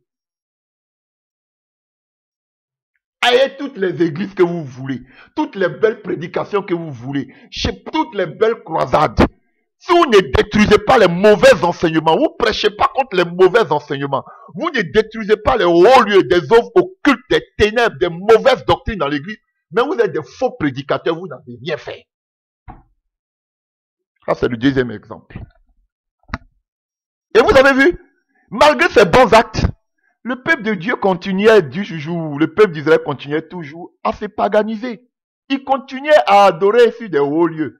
Mais lui, pendant ce temps, on dit quoi? Il pensait à son royaume, à son ministère. Il a eu la paix durant sa vie. Mais le péché d'Israël continuait toujours. Le véritable problème, c'était les hauts lieux. Et les hauts lieux sont aujourd'hui dans vos églises. Les fausses doctrines, les faux prophètes. Mais personne ne les dénonce. Mais chacun pense à son ministère. Chacun pense à ses enseignements. Chacun pense à gagner des âmes. C'est le plus important. Mais vous ne détruisez pas les mauvaises doctrines, la fausse graine. Voilà les prédicateurs qu'aujourd'hui nous avons. Regardez encore. On nous parle de Joas. Je vous donne des exemples. Des gens qui se sont attachés à Dieu. 2 Rois 12, à partir du verset 1. Joas était âgé de 7 ans lorsqu'il devient roi. Il accéda au trône de la 7e année du règne de Jéhu et régna 40 ans à Jérusalem. Sa mère se nommait Sibia. Elle était de Beersheba. Joas fait ce qu'il l'Éternel considérait comme juste pendant tout le temps qu'il suivit les instructions du prêtre Yoada. Toutefois, les hauts lieux ne disparurent pas. Le peuple continuait à offrir des sacrifices et à brûler des parfums dans les sanctuaires. Voici un autre exemple. Et ils pensaient seulement à leur ministère, ils pensaient à leur royauté. Ils avaient des conseillers. Pense à toi, pense à ton ministère. C'est pas toi qui es Jésus, c'est pas toi qui vas tout changer. Voilà. Les hauts lieux. Le problème, c'était le peuple qui avait perdu son identité. Eux, ils pensaient à leur royauté, à leur individualisme. Ils étaient égoïstes. Mais le peuple continuait toujours de s'égarer. Vous comprenez pourquoi le peuple sur le mont Carmel, ils n'ont rien répondu. Parce qu'ils étaient désorientés, parce que les rois même là ne disaient rien. Ça, c'est le troisième exemple. Je vais vous donner même un quatrième exemple. Alléluia. Un dernier exemple. 2 Rois 15. On parle maintenant de Azaria. Oh, alléluia. Au cours de la 27e année du règne de Jéroboam, roi d'Israël, Azaria, fils d'Amathia, devient roi sur Juda. Il était âgé de 16 ans de son avènement et il régna 52 ans à Jérusalem. Sa mère se nommait Yokaliahu. Elle était de Jérusalem. Il fit ce que l'Éternel considérait comme juste, imitant en tout point son père Amathia. Toutefois, il ne supprima pas les hauts lieux. Et le peuple continua à y offrir des sacrifices et à brûler des parfums. L'Éternel frappa le roi de lèpre et il resta lépreux jusqu'au jour de sa mort. Il vécut dans une maison d'isolement. Alléluia. Vous avez vu, chers frères et sœurs. Pourtant, il faisait des choses qui étaient des choses bien aux yeux de Dieu. Vous prêchez aujourd'hui, vous parlez de la sanctification, vous parlez du réveil, vous parlez de quoi le Seigneur, vous faites toutes sortes, vous parlez de mariage, vous parlez de toutes choses. C'est bon. Mais on dit, Dieu dit toutefois, vous ne dénoncez pas les fausses doctrines. Vous ne vous acharnez pas à détruire les hauts lieux dans l'église. Non, moi je ne veux pas juger. Voilà le problème du peuple d'Israël. Chacun passe à sa royauté. Chacun veut avoir la paix durant son royaume et sa royauté. Moi, je ne suis pas Jésus pour tout changer. Moi, je fais ma part. Non. Dénoncez les fausses doctrines. Brisez les hauts lieux dans l'église. Vous ne le faites pas. Mais vous êtes en abomination aux yeux de Dieu. Regardez des gens qui étaient justes, regardez comment ils mouraient. Pourtant, ils faisaient des choses justes. Parce que le but de Dieu, c'était l'idolâtrie. Dieu ne supporte pas l'idolâtrie. Il a horreur de l'idolâtrie. Vous pouvez en voir dans les autres vins. Je dis, qu'on appelle. Voilà. Il n'aura pas d'autre Dieu devant ma face. Il a horreur de l'idolâtrie des hauts lieux. Et c'est devant même Jérusalem, devant le temple de Jérusalem, que Salomon est venu mettre des hauts lieux. Et le peuple, le problème c'était le peuple. Le peuple continuait d'adorer. Voilà pourquoi maintenant, si la montagne avec Élie là, Élie a dit, si vous êtes pour Dieu, revenez. Mais il ne pouvait pas, parce qu'il continuait d'adorer. Regardez maintenant, Josias, dans le livre de 2 Rois 22, à partir du verset 1. Josias avait 8 ans à son avènement et il régna 31 ans à Jérusalem. Sa mère s'appelait Yedida. Et elle était fille d'Adaya Bokat. Il fit ce que l'Éternel considérait comme juste et suivit en tout exemple de son ancêtre David sans jamais s'en écarter ni d'un côté ni d'un autre. La découverte du livre de la loi, la 18e année de son règne, Josaphat envoyait son secrétaire Shaphan, fils d'Astalia, alléluia, dans le temple de l'Éternel et dit, va trouver le grand prêtre Hilkia et demande-lui de compter tout l'argent qui a été apporté dans le temple et qu'on leur le mette cet argent aux entrepreneurs ainsi de suite. Et vous allez voir que, alléluia, il a retrouvé, alléluia, et qu'on appelle le livre de la loi dans le temple, à partir du verset 8 de 2 Rois 22. À cette occasion, le grand prêtre Hilkia annonça à Shaphan le secrétaire, j'ai trouvé le livre de la loi dans le temple de l'Éternel, dont le livre même était perdu. La parole même de Dieu même était perdue. Alléluia, dans le temple, tellement qu'il y avait des adorations des faux dieux. Alléluia. Donc il a retrouvé cela, alléluia, dans le temple de l'Éternel, pour vous montrer la déchéance du peuple d'Israël. Ils avaient jeté même la parole de Dieu. Longtemps, loin. Comme aujourd'hui. Alléluia. J'ai trouvé le livre de la loi dans le temple de l'Éternel. Et Hilkia remis le livre à Shaphan, celui-ci le lut. Puis s'est rendu auprès du roi pour lui faire un rapport. Tes serviteurs, dit-il, ont versé l'argent qu'ils trouvaient dans le temple aux entrepreneurs responsables des travaux dans le temple. Puis il ajouta, le prêtre Hilkia a remis un livre à Shaphan et mis en affaire la lecture devant le roi. Lorsque Josias attendit le contenu du livre de la loi, il déchira ses vêtements puis convoqua le prêtre Hilkia. Vous avez vu? Donc, c'était une réforme. Donc, on voit déjà les solutions ici. 1. Vous voulez voir le rétablissement? Frère, on a vu déjà une première solution. Briser, commencer à briser les hauts lieux. Vous voulez voir le réveil? Commencez à briser les hauts lieux. Ça, c'est 1. Les fausses doctrines. 2. Revenir à l'authenticité de la parole qui a été trouvée dans le temple. Pas ailleurs. Ramener la parole véritable dans l'église. Alléluia. Et 3. On avait besoin de véritables prophètes. Parce que vous allez voir, il allait voir la prophétesse Hulda, ici. Alléluia. L'intervention de la prophétesse Hulda. Des véritables serviteurs de Dieu. Des véritables envoyés de Dieu. Qui vont rétablir la vérité biblique. Et c'est la même solution aussi que nous avons avec Élie. Élie était le seul prophète au milieu de beaucoup de prophètes. Et pendant que tous les prophètes étaient unanimes, lui, il était le seul qui était pour l'Éternel. Donc, sachez que les véritables prophètes de l'Éternel ne sont pas beaucoup. Alléluia. Mais il a fallu aussi la démonstration de la puissance de Dieu. On a vu comme il a confondu ses serviteurs de Baal et d'Astarté. C'était par la démonstration, il a rétabli l'autel de Dieu, mais c'était aussi par la démonstration de la puissance de Dieu. C'est pas vos prédications en point infini sur tous les thèmes. C'est du n'importe quoi. Je vous le dis. Briser les forces, les hauts lieux. Revenir à la parole de Dieu. Alléluia. Et de véritables serviteurs de Dieu. Parce que les prophètes, ils veillaient dans le Nouveau Testament. Ils veillaient sur, alléluia, et qu'on appelle l'exécution doctrinale, la véritable doctrine de Christ. Voilà. Et aussi la puissance de Dieu. Vous n'êtes pas venu seulement parler, mais confondre les œuvres. Voilà comment Dieu, par sa grâce, nous révèle tout ce que ces faux prophètes font dans le secret. Alléluia. Et on voit ici, on parle de la réforme en Juda. Il a mené une véritable réforme. On a parlé de Josias jusqu'à aujourd'hui, un des plus grands rois en Égypte et en Israël après David. Verset 4, 2 Rois 22. Ensuite, le roi ordonna aux grands prêtres, Hilkia, aux prêtres adjoints et aux prêtres qui surveillaient l'entrée du temple de jeter hors du sentier de l'Éternel tous les objets qu'on avait fait fabriquer pour le culte de Baal et d'Askéra et des astres du ciel. Vous voyez, dans le temple de Dieu, il y avait les trucs de Baal, d'Astarté, des astres, des démons dans le temple. Voilà pourquoi même ils ont jeté la parole de Dieu. Et c'est ce qui se passe aujourd'hui. Tellement que les fausses doctrines sont entrées, même on a oublié même la véritable parole de Dieu. Alléluia. Il fut brûlé à l'extérieur de Jérusalem dans les champs, dans la vallée de Cédron, et l'on transporta la cendre à Bethel. Le roi destitua les prêtres idolâtres institués par les rois de Juda pour brûler l'encens sur les hauts lieux, dans les villes et Juda, et auprès de Jérusalem. Il supprima aussi ceux qui offraient des parfums à Baal et au soleil, à la lune, aux étoiles et à tous les astres. Il fut autel du temple de l'Éternel, le pieu sacré de la déesse Askéra, dans le temple. Et on lui fit transporter hors de Jérusalem dans la vallée de Cédron, et on le brûla. Il réduisit en cendres que l'on jeta dans la fosse commune.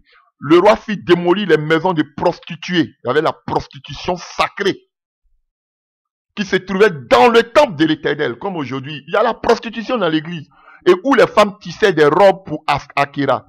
Il fit venir tous les prêtres des villes de Juda. Il profana les hauts lieux depuis Géba jusqu'à Beth-Sheba, où les prêtres brûlaient les parfums. Il fit aussi démolir les sanctuaires construits près des portes des villes, en particulier celui qui se trouvait à l'entrée de la porte de Josué, le gouverneur de la ville, et qui était sur la gauche en entrant de la porte de la ville. On ne permit pas aux prêtres des hauts lieux d'offrir des autels. Et l'Éternel à Jérusalem, il fit seulement autoriser à manger du pain sans levain avec les autres prêtres. Le roi profana aussi le brûloir de Tophet qui se trouvait ainsi de suite et ainsi de suite. À partir du verset 11, il fit disparaître de l'entrée du temple de l'Éternel les chevaux que le roi de Juda avait dédiés au culte soleil, qui se trouvaient près de la salle de chambre, ainsi de suite. Il fit ainsi brûler les chars de soleil. Le roi fit abattre les autels qui se trouvaient sur la terrasse des appartements, ainsi. Oh, vraiment, frère. Vous pouvez lire ça vous-même. Il a tout abattu. Il profana tout. Josias brisa les stèles, renversa les pieux sacrés, Askéra et remplit d'ossements humains les emplacements sacrés et qu'il occupait. On a même déterré, chers frères et sœurs, tous ceux qui adoraient les faux lieux. Tous ces prêtres quand on les avait bien enterrés, on les a déterrés et puis on les a brûlés. On a laissé le corps, au temps du Josaphat aussi, on a laissé le corps de ce prophète qui était allé prophétiser, de ce jeune prophète. Lui, on a laissé son corps. Alléluia. Du temps de Jéhu, ils ont appelé tous ceux qui adoraient, alléluia, tous ces faux prophètes-là, on les a appelés pour venir adorer. Et on les a tous tués. Voici comment la réforme est arrivée en Juda. Il ne s'est pas arrêté seulement qu'à Juda. Il allait aussi jusqu'en Israël. La réforme, maintenant, il a amené la réforme en Israël. Il amène aussi la réforme en Israël. Il avait amené la réforme à Juda. Il amène aussi la réforme en Israël. À partir du verset 15. Il fit de même à Bethel, où il détruisit l'autel qui se trouvait dans le haut lieu, construit par Jéroboam, fils de Nébat, le roi qui avait entraîné le peuple d'Israël dans le péché. Il détruisit ce autel et cet autel et le haut lieu, brûla le pieu sacré d'Askéra et incendia le haut lieu pour le détruire. Alléluia. Il a profané même les tombes et les brûla sur l'autel pour le profaner. Et il accomplit ainsi la parole de l'Éternel que l'homme de Dieu avait proclamée et qui annonçait ces événements. Puis il demanda, quel est ce monument que je vois là? Les gens de la ville lui répondirent, c'est la tombe de l'homme de Dieu qui était venu de Juda et qui avait annoncé que cela se produirait et ce que tu viens de faire à l'autel du Béthel. Alors, laissez-le, dit le roi, que personne ne touche à ses ossements. Il a pris tous ses ossements, il les a brûlés. Tous ces faux prophètes ont été brûlés. Après ça maintenant, il y a eu la célébration de la Pâque. Alléluia, chers frères et sœurs. Donc, il a mené la réforme, que ce soit Josias même. Voilà quelqu'un qui a réussi son ministère et sa royauté. Et vous voyez comment ils ont pris le temps pour définir, pour écrire tout ce qu'il a fait, parce qu'il a marqué sa génération. C'est ça, on dit qu'un roi a marqué sa génération. Sinon les autres là, alléluia, ils avaient un bilan mitigé. Ils ont craint Dieu, mais ils n'ont pas enlevé les hauts lieux. C'est ce que vous êtes tenté de faire. Prêcher sans fin. Toutes sortes de prédications, jeûne de prières, tant, tout ça c'est beau, mais c'est pas ça le but. C'est de détruire les hauts lieux. Mais vous ne le faites pas. Non, moi je ne veux pas juger. Qui est saint, c'est Jésus. Vous êtes des abominables prédicateurs. Je vous le dis. Chacun passe à sa royauté, à son temple, à son ministère. Mais personne ne veut prendre les rênes comme Élie qui était seul pour défier tous ces faux prophètes. Il n'y a personne. Aucun révérend aujourd'hui, comme vous le dites là, comme Josaphat là, comme Josias, ne veut se lever pour amener la réforme dans l'église. Non. Il n'y a personne. Non, frère, je vous ai donné les solutions. Alléluia. Donc, j'ai beaucoup parlé en ce qui concerne le peuple d'Israël. Vous-même, vous pouvez continuer. On va prendre un exemple rapidement dans le Nouveau Testament et nous allons finir. Et nous pouvons lire la conclusion ici. Dans le roi, la célébration de la Pâque. Là-dessus, le roi ordonna à tout le peuple célébrer la Pâque en l'honneur de l'Éternel notre Dieu. Vous savez ce que signifie la Pâque pour nous. Alléluia. Comme cela est prescrit dans ce livre de l'Alliance, la mort et la résurrection de Jésus-Christ, c'est là même le socle de notre foi. Alléluia. Mais comment vous voulez célébrer la Pâque dans des tels... Alléluia. Merci Jésus.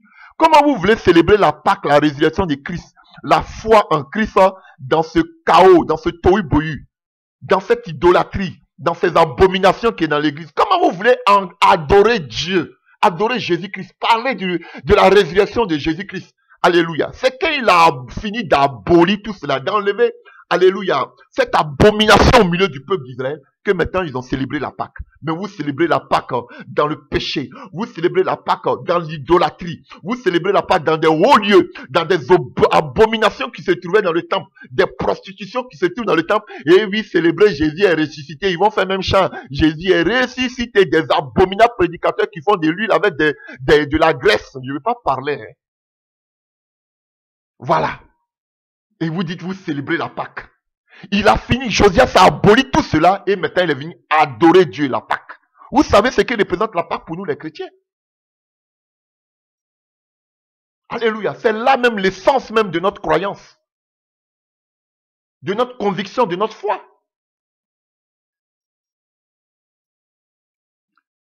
De fait, aucune Pâque pareille à celle-ci n'avait été célébrée depuis l'époque où les chefs gouvernaient Israël et durant toute la période des rois d'Israël et des rois de Juda. Ce fut seulement la 18e année du règne de Josias que l'on célébra cette Pâque à l'honneur de l'Éternel à Jérusalem. Tellement qu'il y avait l'abomination dans le temple. Que Dieu ait pitié de l'église. Et ils vont continuer de prêcher sans problème. Mais personne ne va amener la réforme. Vous allez passer, vos bilans seront mitigés, on va vous oublier. Mais on n'a jamais oublié Josias, ce qu'il a fait. Jusqu'à la Bible mentionne que personne, durant toute l'existence des rois, donc tous ces rois, ce qu'ils ont venus à faire, c'est du pipeau. On dit personne n'a égalé ce roi-là. Parce qu'il a mené la réforme. Parce que la parole, il a retrouvé la parole et il avait besoin aussi de la parole révélée de Dieu. C'est-à-dire d'une prophétesse, d'une servante de Dieu qu'on appelait Hulda. Parce que la parole fraîche, il y a la parole écrite, mais la parole qui sortait de qu'on appelle, elle avait besoin de l'orientation, il avait besoin de l'orientation qui sortait d'une véritable servante de Dieu. Alléluia, amener l'orientation à cet homme-là, à ce roi. Et du coup, il avait la parole actualisée de Dieu. Dieu pouvait lui dire, fais ça, Dieu est avec toi. Mais qui calculait Hulda? Personne ne la calculait. Mais cet homme-là, il est venu dénicher une prophétesse qui était cachée au milieu du peuple. Que Dieu ait pitié de l'Église. Alléluia. Dans le Nouveau Testament, on parle de la crise identitaire, de la crise d'identité des Corinthiens. Corinthe. Quand vous attendez déjà Corinthe, quand on disait le mot corinthianiser, le verbe corinthianiser, voulait dire simplement, alléluia, vivre dans la débauche. Alléluia. L'immoralité sexuelle. Alléluia. L'inceste qui se passait dans l'église. Alléluia. Les gens fréquentaient les prostituées. Vous pouvez voir ça dans le livre de 1 Corinthiens 6, verset 12. Alléluia. Alléluia. D'autres disaient que c'était une excellente chose. D'autres disaient non, par contre, il fallait se livrer, il fallait qu'on appelle. Il y avait des gens aussi qui se donnaient au sacrifice, qui mangeaient des viandes sacrifiées. Il y avait une véritable paganisation. Pourquoi? Parce que les Corinthiens avaient de la peine à rompre avec leurs anciens modes de vie. Alléluia. Corinthe était réputée, avait la réputation d'une ville de plaisir et de corruption. Alléluia. N'oubliez pas qu'à Corinthe, il existait, alléluia, cette qu'on appelle prostitution sacrée. Et qu'est-ce qu'on disait de Corinthe? La ville de Corinthe, elle avait une mauvaise réputation. Et en prétendant qu'il y avait 1000 prostituées sacrées vivant sur l'acro-Corinthe. Alléluia. Donc la prostitution était donc largement répandue. Et certains chrétiens, alléluia, prétendaient pouvoir continuer à vivre comme autrefois. Alléluia. Chers frères et sœurs. Donc, là, ils avaient des relations sexuelles avec des prostituées. Cela était moralement condamnable. Alléluia. Donc, c'était de la débauche. Donc, le problème des Corinthiens, ils vivaient une crise identitaire. Alléluia. Ils n'arrivaient pas à rompre avec leur ancien mode de vie. Voilà, aujourd'hui, ce qui vit l'Église. Il n'y a pas la nouvelle naissance. Il n'y a pas la nouvelle naissance. Et beaucoup de prophètes vous diront que Dieu est avec vous. Beaucoup de prophètes vous diront, beaucoup de prédicateurs aujourd'hui vous diront que Dieu est amour. Beaucoup de prédicateurs vous diront, viens comme tu es. Dieu va te changer au fur et à mesure. Alléluia. Alors que Paul, et puis j'ai dit Paul, que ce soit Paul, que ce soit Pierre, parlait de changer de vie, repentez-vous. Mais aujourd'hui, les gens viennent, leur péché, ils ne laissent pas les péchés, ils sont avec leur péché, parce que ceux mecs qui sont devant aussi sont dans le même péché. Et c'est ça qui était le dilemme du peuple de Corinthe. Ils n'arrivaient pas à se départir de leur vie passée. Ils avaient une crise identitaire. Ils étaient à l'église, mais ils continuaient toujours de fréquenter les prostituées, d'avoir une mauvaise vie. Vous savez, Corinthe était réputé pour la vie de débauche, alléluia, et pour la vie de corruption. Alléluia.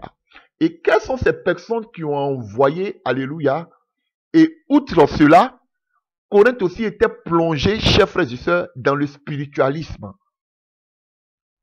Avant de parler du spiritualisme, vous voyez, il y avait tellement, Paul lui-même le dit, il y avait le péché tellement dans l'église, même qu'on ne voyait même pas chez les païens. Parce que les gens n'avaient pas abandonné leurs anciennes vies. Beaucoup. Alléluia. Et je vous dirai tout à l'heure quels sont ceux qui ont amené ces choses-là, ces mauvaises doctrines au milieu du peuple de Corinthe.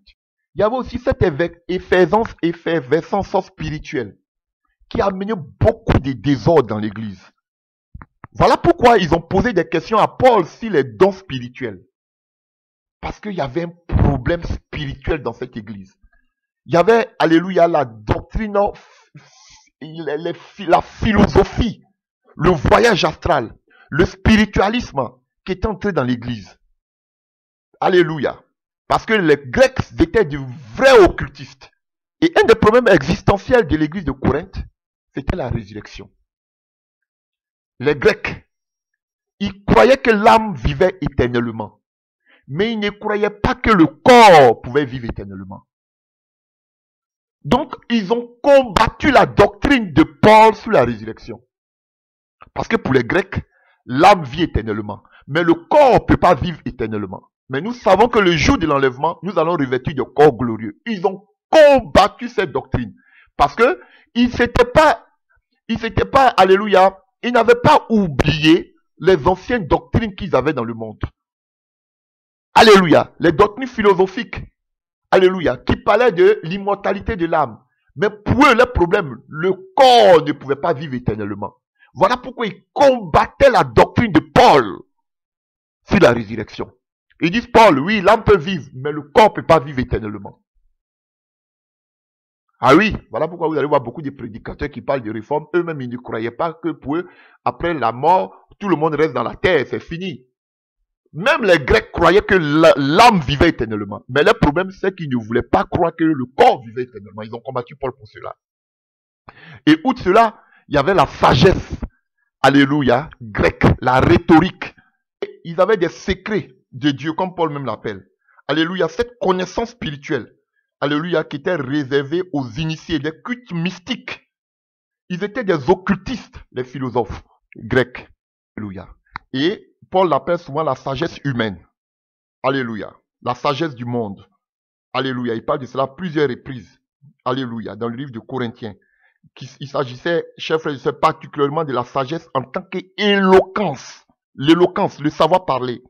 Et vous devez savoir qu'à l'époque, alléluia, sous l'influence des mouvements sophistes, il existait de nombreuses écoles de rhétorique de la sagesse. Et les gens reprochaient à Paul de ne pas avoir cette rhétorique, qu'on disait de Paul qu'il manquait d'éloquence. Et vous voyez, voilà pourquoi dans l'église, alléluia, on parle d'Apollos, qui faisait partie aussi, qui n'arrivait pas à se départir de sa vie de passé. Parce qu'il pouvait falloir avoir l'éloquence. Et on voyait Apollos qui avait cette éloquence. Donc ça touchait tout le monde. Ils n'étaient pas séparés de cette vie de passé. Alléluia. Et il y avait le spiritualisme qui était entré dans l'église. Alléluia. L'occultisme, le voyage astral. Et pour eux, pour les Corinthiens, ils se croyaient déjà spirituels. Alléluia. Parce que eux, ils disaient qu'ils détenaient déjà la réalité de l'avenir. Vous voyez? Parce que pour eux, ils disaient que, alléluia, la résurrection, c'est rien. Eux, leur problème plutôt, c'est d'être totalement spirituel. Alléluia. Et qu'est-ce qu'ils disaient? Voyons dans le livre de 2 Corinthiens 5 à partir du verset 4. En effet, nous qui vivons, voilà ce que Paul dit, nous qui vivons dans cette tente, nous gémissons accablés parce que nous voulons, non pas nous dévêtir, mais nous revêtir un vêtement par-dessus l'autre, ainsi qu'un mortel sera absorbé par la vie. Et ils vous disent que, alléluia, Paul dit que nous allons revêtir un corps glorieux. Eux ils disent que non, eux ne sont pas dedans. Que au contraire, on doit se dévêtir. Ça veut dire qu'on doit laisser la chair tomber, mais on doit être spirituel. On doit vivre dans l'esprit. Paul dit non, notre corps, notre esprit là, va revêtir un corps glorieux pour être enlevé. Et il dit c'est faux. Au contraire, l'âme et le corps ne peuvent pas vivre ensemble. Donc on doit se dévêtir du corps pour être des êtres spirituels. Vous comprenez? L'occultisme. Donc, eux, ils vivaient dans le spirituel, ils faisaient déjà le voyage astral. C'est ce que ces gens-là vous enseignent aujourd'hui. Et la spiritualité était entrée dans l'église. L'occultisme était entré dans l'église. Donc, eux, ils ne donnaient pas d'importance au corps. Voilà. Pour eux, le problème, c'était d'atteindre une maturité spirituelle par le mysticisme. Il fallait être initié. Alléluia. Chers frères et sœurs, la spiritualité. Eux, ils disaient que déjà, eux, ils sont des êtres spirituels. Parce qu'ils vivent dans le spirituel, dans l'occultisme. Donc, ils se disent que déjà, eux, ils n'ont pas peur de l'avenir. Ils savent que leur âme va vivre éternellement. Mais Paul dit non, le corps, notre âme doit revêtir un corps glorieux. Il dit c'est faux. Au contraire, on doit se séparer du corps. Parce que c'est l'être spirituel qui est le plus important. C'est que les Karambiri vous enseignent. Alléluia. Donc, il y avait une véritable guerre d'identité. Beaucoup disaient ils étaient libres de fréquenter les prostituées. Alléluia. D'autres aussi niaient l'élan du corps et de la sexualité. D'autres disent qu'on peut faire ce qu'on veut du corps. D'autres disent que, alléluia, le corps va pas être enlevé. Il y avait d'autres qui avaient des problèmes de conscience liés aux viandes sacrifiées aux idoles qui sont traités. Donc, frère, eux aussi, il y avait l'effaisance spirituelle, la spiritualité aussi qui était dans l'église. Donc, les gens n'avaient pas abandonné leurs anciennes, alléluia, leurs anciennes natures. Voilà pourquoi Paul parle de l'enseignement sur les dons spirituels à l'église de Corinthe. C'est pas parce que c'était à eux seulement qu'ils voulaient enseigner, mais ils voulaient leur enseigner ce que c'est que la puissance de Dieu. Parce que les gens étaient d'une autre puissance. Donc, il y avait une confusion. L'occultisme, il y avait ça chez les Grecs. L'éloquence. Et c'est tout ça qui gangrène aujourd'hui l'église. Aujourd'hui, pour agir, aujourd'hui, pour travailler dans l'église, on ne te demande pas si tu es appelé ou pas, si Dieu t'a mandaté. Non, on veut voir l'éloquence. Si tu parles bien. Voilà ce qui se passe aujourd'hui dans l'église. La promesse c'était, alléluia, qu'on appelle la place du corps dans le plan de la rédemption. Pour eux, le corps ne peut pas être ressuscité. Donc, ils avaient des difficultés de rompre avec les habitudes immorales du passé. Alléluia. Qui étaient des dérives spiritualistes. Qui étaient même à tendance qu'on appelle, si je peux dire, syncrétiste. Voilà. Alléluia.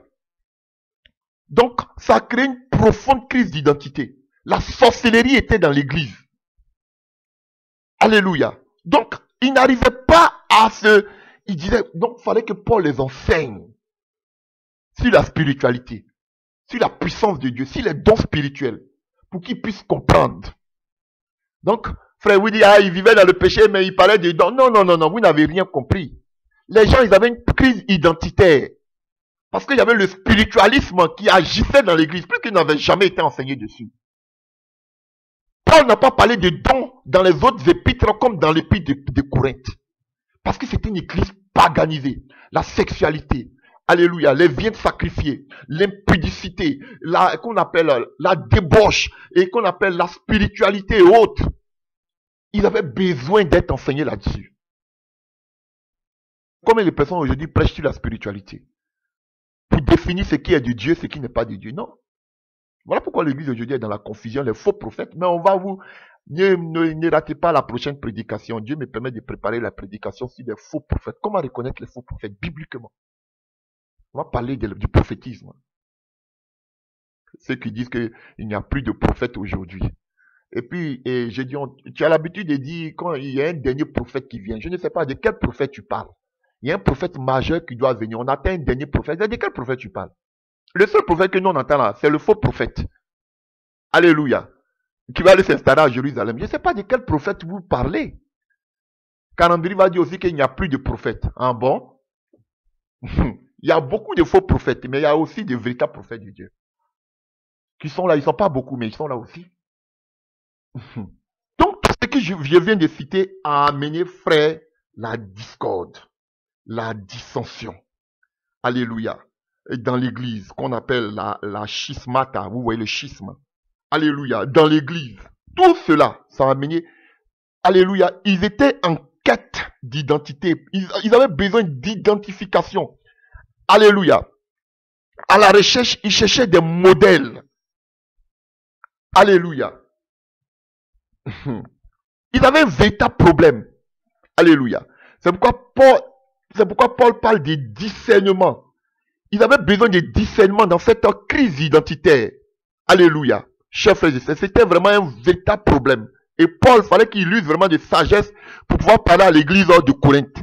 Parce qu'ils étaient arrivés chers frères et sœurs, c'était un chaos total. Ah oui. Le chapitre clé de Corinthiens, c'est le chapitre 15. 1 Corinthiens 15. Qui est consacré à la résurrection. C'est ça la clé même de l'épître. Ce passage-là, il souligne, en tout cas, que certains Corinthiens ne percevaient pas l'importance du corps dans le plan de la rédemption divine. Vous pouvez voir ça en 1 Corinthiens 15, verset 12. tous les croyants étaient influencés d'une part, chers frères et sœurs, par la perspective grecque qui valorisait l'âme au détriment de la matière. Donc pour eux, les Grecs, c'était l'âme. Le corps n'avait pas d'importance. Et il avait de la peine à envisager un salut qui incluait le corps. Alléluia, humain. Alléluia. Et d'autre part, d'autres disaient que, l'espérance à elle, des chrétiennes, elle est déjà arrivée. C'est fini. Alléluia. Voilà pourquoi Paul et ceux qui ont envoyé cela dans l'église, c'était les riches. Ah oui. Vous savez que Corinthe était, alléluia, les riches de l'église, c'était une ville, alléluia, et prospère. Donc, ce sont eux qui accusaient Paul d'être un faible. Vous pouvez voir ça dans 4, versets 18 à 21 et 9, verset 22. Alléluia. Alléluia. Et d'autres lui opposaient la prestance qu'avait Apollos. Vous voyez, dans 1 Corinthiens 3, verset 3. Alléluia. Parce que c'était un monde de rhétorique. Et la rhétorique jouait un rôle considérable. Et il critiquait Paul du manque d'éloquence. Et qui a amené qui parlait de cela, c'était les riches de l'église. Alléluia. C'était eux, les dirigeants. Ce sont eux qui ont commencé à parler de l'autorité de Paul. Vous pouvez voir ça dans le livre de 1 Corinthiens. Alléluia. Dans le livre de 1 Corinthiens 9, verset 3, ils accusaient Paul. Alléluia. Ils dénigraient son autorité dans le livre de 1 Corinthiens 14, 37. Ils contestaient son enseignement dans le livre de 1 Corinthiens 11, 16. Alléluia. Cela a créé beaucoup de tensions. Et quand il y a une crise d'identité, c'est par là que je vais finir, que font les gens? Que font les chrétiens généralement?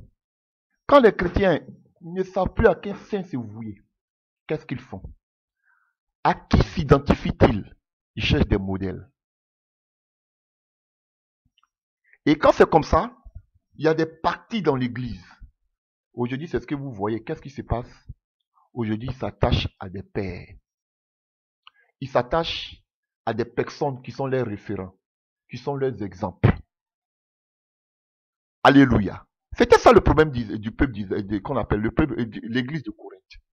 Ils s'attachent à des pasteurs, à des révérends, à des ministères, à des églises. Ils s'identifient à des pasteurs, à des églises parce qu'il y a une crise identitaire. Et tellement qu'il y avait des partis dans l'église, tellement que ça n'allait pas, tellement qu'il y avait une crise identitaire. Regardez vous-même. Ils ont commencé à s'identifier à qui? Aux serviteurs. C'est ce que nous voyons dans le haut commencement même des livres de Corinthe. 1 Corinthiens 1, à partir du verset 11. On peut lire. 1 Corinthiens 1, dans le premier chapitre, regardez, à partir du verset 10, les divisions dans l'église. Les divisions à Corinthe. 1 Corinthiens 1, à partir du verset 10. Il faut cependant, frères, que je vous adresse une recommandation instante. Et c'est au nom de notre Seigneur Jésus-Christ que je le fais. Vivez tous en pleine harmonie. Ne laissez pas de divisions s'introduire entre vous. Soyez parfaitement unis, en ayant une même conviction, une même façon de penser. En effet, mes frères, j'ai été informé par les gens de la maison de Chloé que la discorde règne parmi vous. Voici le véritable problème. Il y avait des discordes. Il y avait une crise identitaire. Et eux, la solution, qu'est-ce qu'ils ont eu? À partir de tout ce que j'ai cité là, donc, voici ce que je veux dire. Chacun de vous tient un type de langage. Moi, je suis de Paul, ou moi pour Apollos, ou moi pour Pierre, ou encore moi pour le Christ. Voyons, le Christ sera-t-il divisé? Paul aura-t-il été crucifié pour vous? Ou bien, est-ce au nom de Paul que vous avez été baptisé? Mais aujourd'hui, voilà. Et je remercie Dieu que j'ai n'avoir baptisé aucun de vous sauf Crispus et Gaius. Personne en tout cas ne peut prétendre avoir été baptisé en mon nom. Ah, si j'ai baptisé encore les gens de la maison de Stéphanas, à part eux là, je crois n'avoir baptisé personne. Car ce n'est pas pour baptiser que le Christ m'a envoyé. Comme je dis, lui qui cherche à baptiser à n'importe quel partout. Christ m'a envoyé. C'est pour proclamer la bonne nouvelle. Et cela sans recourir aux arguments de la sagesse humaine. Vous voyez, la rhétorique, la sagesse, afin de ne pas vider de son sens la mort du Christ sur la croix. Voilà. Et beaucoup suivaient Apollos. Alléluia. Vous pouvez voir ça dans le livre de 1 Corinthiens 16, verset 12, Acte 18, verset 24. Parce que ces passages mentionnent son éloquence et la qualité de son enseignement. Il savait parler. Parce qu'il venait de ces écoles de sagesse, de la rhétorique. Donc, beaucoup qui s'étaient pas départis de cette ancienne identité, voyaient en Apollos comme un vrai grec. Ah, toi tu parles comme nous. Tu as la rhétorique. Vous voyez, ils n'étaient pas encore délivrés. D'autres se voyaient en Paul.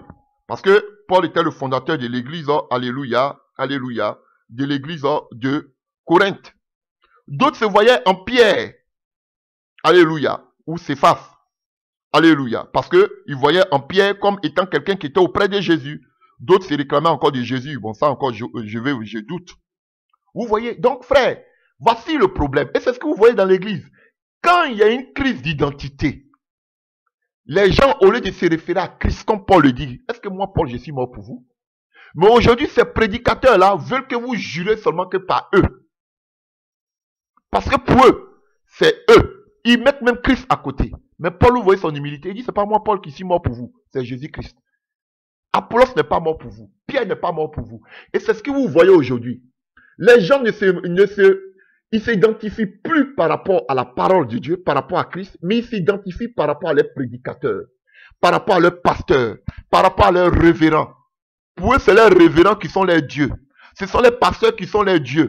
Ils obéissent à ce que dit, à la lettre, à ce que disent leurs pasteurs, leurs révérends et les bishops. Sans regarder même dans la parole. Voici la crise identitaire que vivait l'église de Corinthe. Quand l'église est déboussolée, quand l'église est désorientée, au lieu de s'appuyer sur la parole, on regarde maintenant aux prophètes. On regarde aux révérends. Et c'est ce qui était aussi dans l'église, dans qu'on appelle sur le mont Carmel. On voulait voir quel était le prophète le plus puissant pour qu'on puisse croire. Élie leur disait, croyez à la parole. Ils disent, non mon frère, on veut démonstration. Donc pour que le peuple puisse croire, fallait qu'on voit d'abord si, c'est-à-dire les faux prophètes avaient vaincu Élie, ils allaient croire aux faux prophètes. Donc, maintenant, c'est devenu une culte de la personnalité qui est entrée dans l'église. Parce que l'église a une crise identitaire. On ne sait pas ce qui est vrai, on ne sait pas ce qui est faux. Donc, on préfère s'attacher à son pasteur, on préfère s'attacher à son église. On a abandonné la parole de Dieu comme Josias l'a retrouvé dans le temple. Parce que l'église, le temple était gangréné par des Baals, par des Astartés, des prostituées. Il y avait le commerce dans le temple. Vous avez vu, il y avait des hauts lieux. Donc du coup, la parole devient rare. Frère, voici la crise identitaire. Et je vous ai donné des solutions pour que nous puissions sortir de là. Chers frères et sœurs, c'est de revenir à l'authenticité de la parole. C'est renverser les hôtels, les fausses doctrines. Dénoncer ces fausses, qu'on appelle, ces faux prophètes. Dénoncer ces fausses, alléluia, toutes ces fausses doctrines qui sont entrées dans l'église. Alléluia. Et aussi démontrer que notre Dieu, il est vivant par sa puissance. C'est sûr que quand la parole arrivera, il y aura la repentance. C'est en ce moment-là qu'on pourra adorer Dieu réellement, comme il a fait Josias. Il a fêté une Pâque comme il n'avait jamais été fêté cette Pâque en Israël. Alléluia. Voici le problème de l'église. Alléluia. Et vous avez vu que ce sont ces mauvaises doctrines qui ont égaré le peuple d'Israël, qui ont égaré le peuple, alléluia, de Corinthe. Ils ont vécu une crise identitaire à cause de ces mauvais enseignements. Et vous ne voulez pas qu'on parle contre ces mauvais enseignements. Non, prêchez de l'amour de Christ. Prêchez seulement que Jésus-Christ vous aime. Prêchez, gagnez les âmes. À quoi ça fait de gagner les âmes sans renverser les hauts lieux? À quoi ça fait? Vous avez des bilans mitigés comme les rois d'Israël. Alléluia. Donc, chers frères et sœurs, vous voulez voir le réveil. Vous voulez voir l'église être restaurée. Je vous viens à peine qu'on appelle, de parler de long en large. Ce qui fait que l'église est dans une condition précaire, une condition désastreuse. C'est tout ça. J'espère que Dieu va illuminer les yeux de votre cœur et que vous puissiez vous révolter en vous-même. Avoir cette, comment on appelle, cette colère sainte pour vous lever, pour commencer à dénoncer, à abolir les hauts lieux. Ça ne sert à rien de prêcher l'amour de Dieu, de chercher à gagner les âmes à Christ sans renverser les autels. C'est pas possible. Et quand vous avez vu le peuple d'Israël, là où il y a les faux, il y a les autels, ça va amener toujours ça à emporter, alléluia, la royauté de Salomon, et ça a amené le peuple d'Israël à être allé en exil. Voilà pourquoi l'église aujourd'hui de Christ est exilée. Exilée, elle allait du point A, qui était la crainte de Christ, l'église apostolique, au point B, qui est arrivé dans la paganisation, alléluia, d'arriver dans l'apostasie. J'espère qu'encore il y a des prophètes comme Élie. J'espère qu'encore il y a des rois comme Josias. J'espère encore qu'il y a des réformateurs comme Paul pour pouvoir ramener encore l'église sur le vrai chemin. Sur ce, que Dieu vous bénisse. Et que vraiment, il vous aide. Il nous donne tous la force de pouvoir combattre, renverser les hauts lieux pour que l'église soit restaurée avant le retour de notre Seigneur.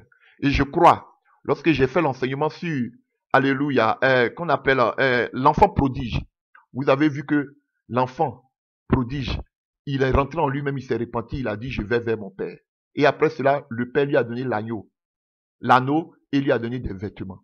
Je crois que l'église va être restaurée. Ne croyez pas que je suis défaitiste, ou bien je vois l'église seulement qu'en mal. Je crois que l'église va prendre confiance. Je crois qu'il y a de l'espoir. Je crois que Jésus est fidèle. Il y a encore un reste pour ramener encore l'église sur le droit chemin. Il y a encore des Josias, il y a encore des Élie, il y a encore des Paul. Je crois en cela. Donc, je demande à ces Élie, à ces Paul, à ces Josias de se lever pour amener la réforme. Que Jésus-Christ vous bénisse et qu'il vous fortifie. Amen.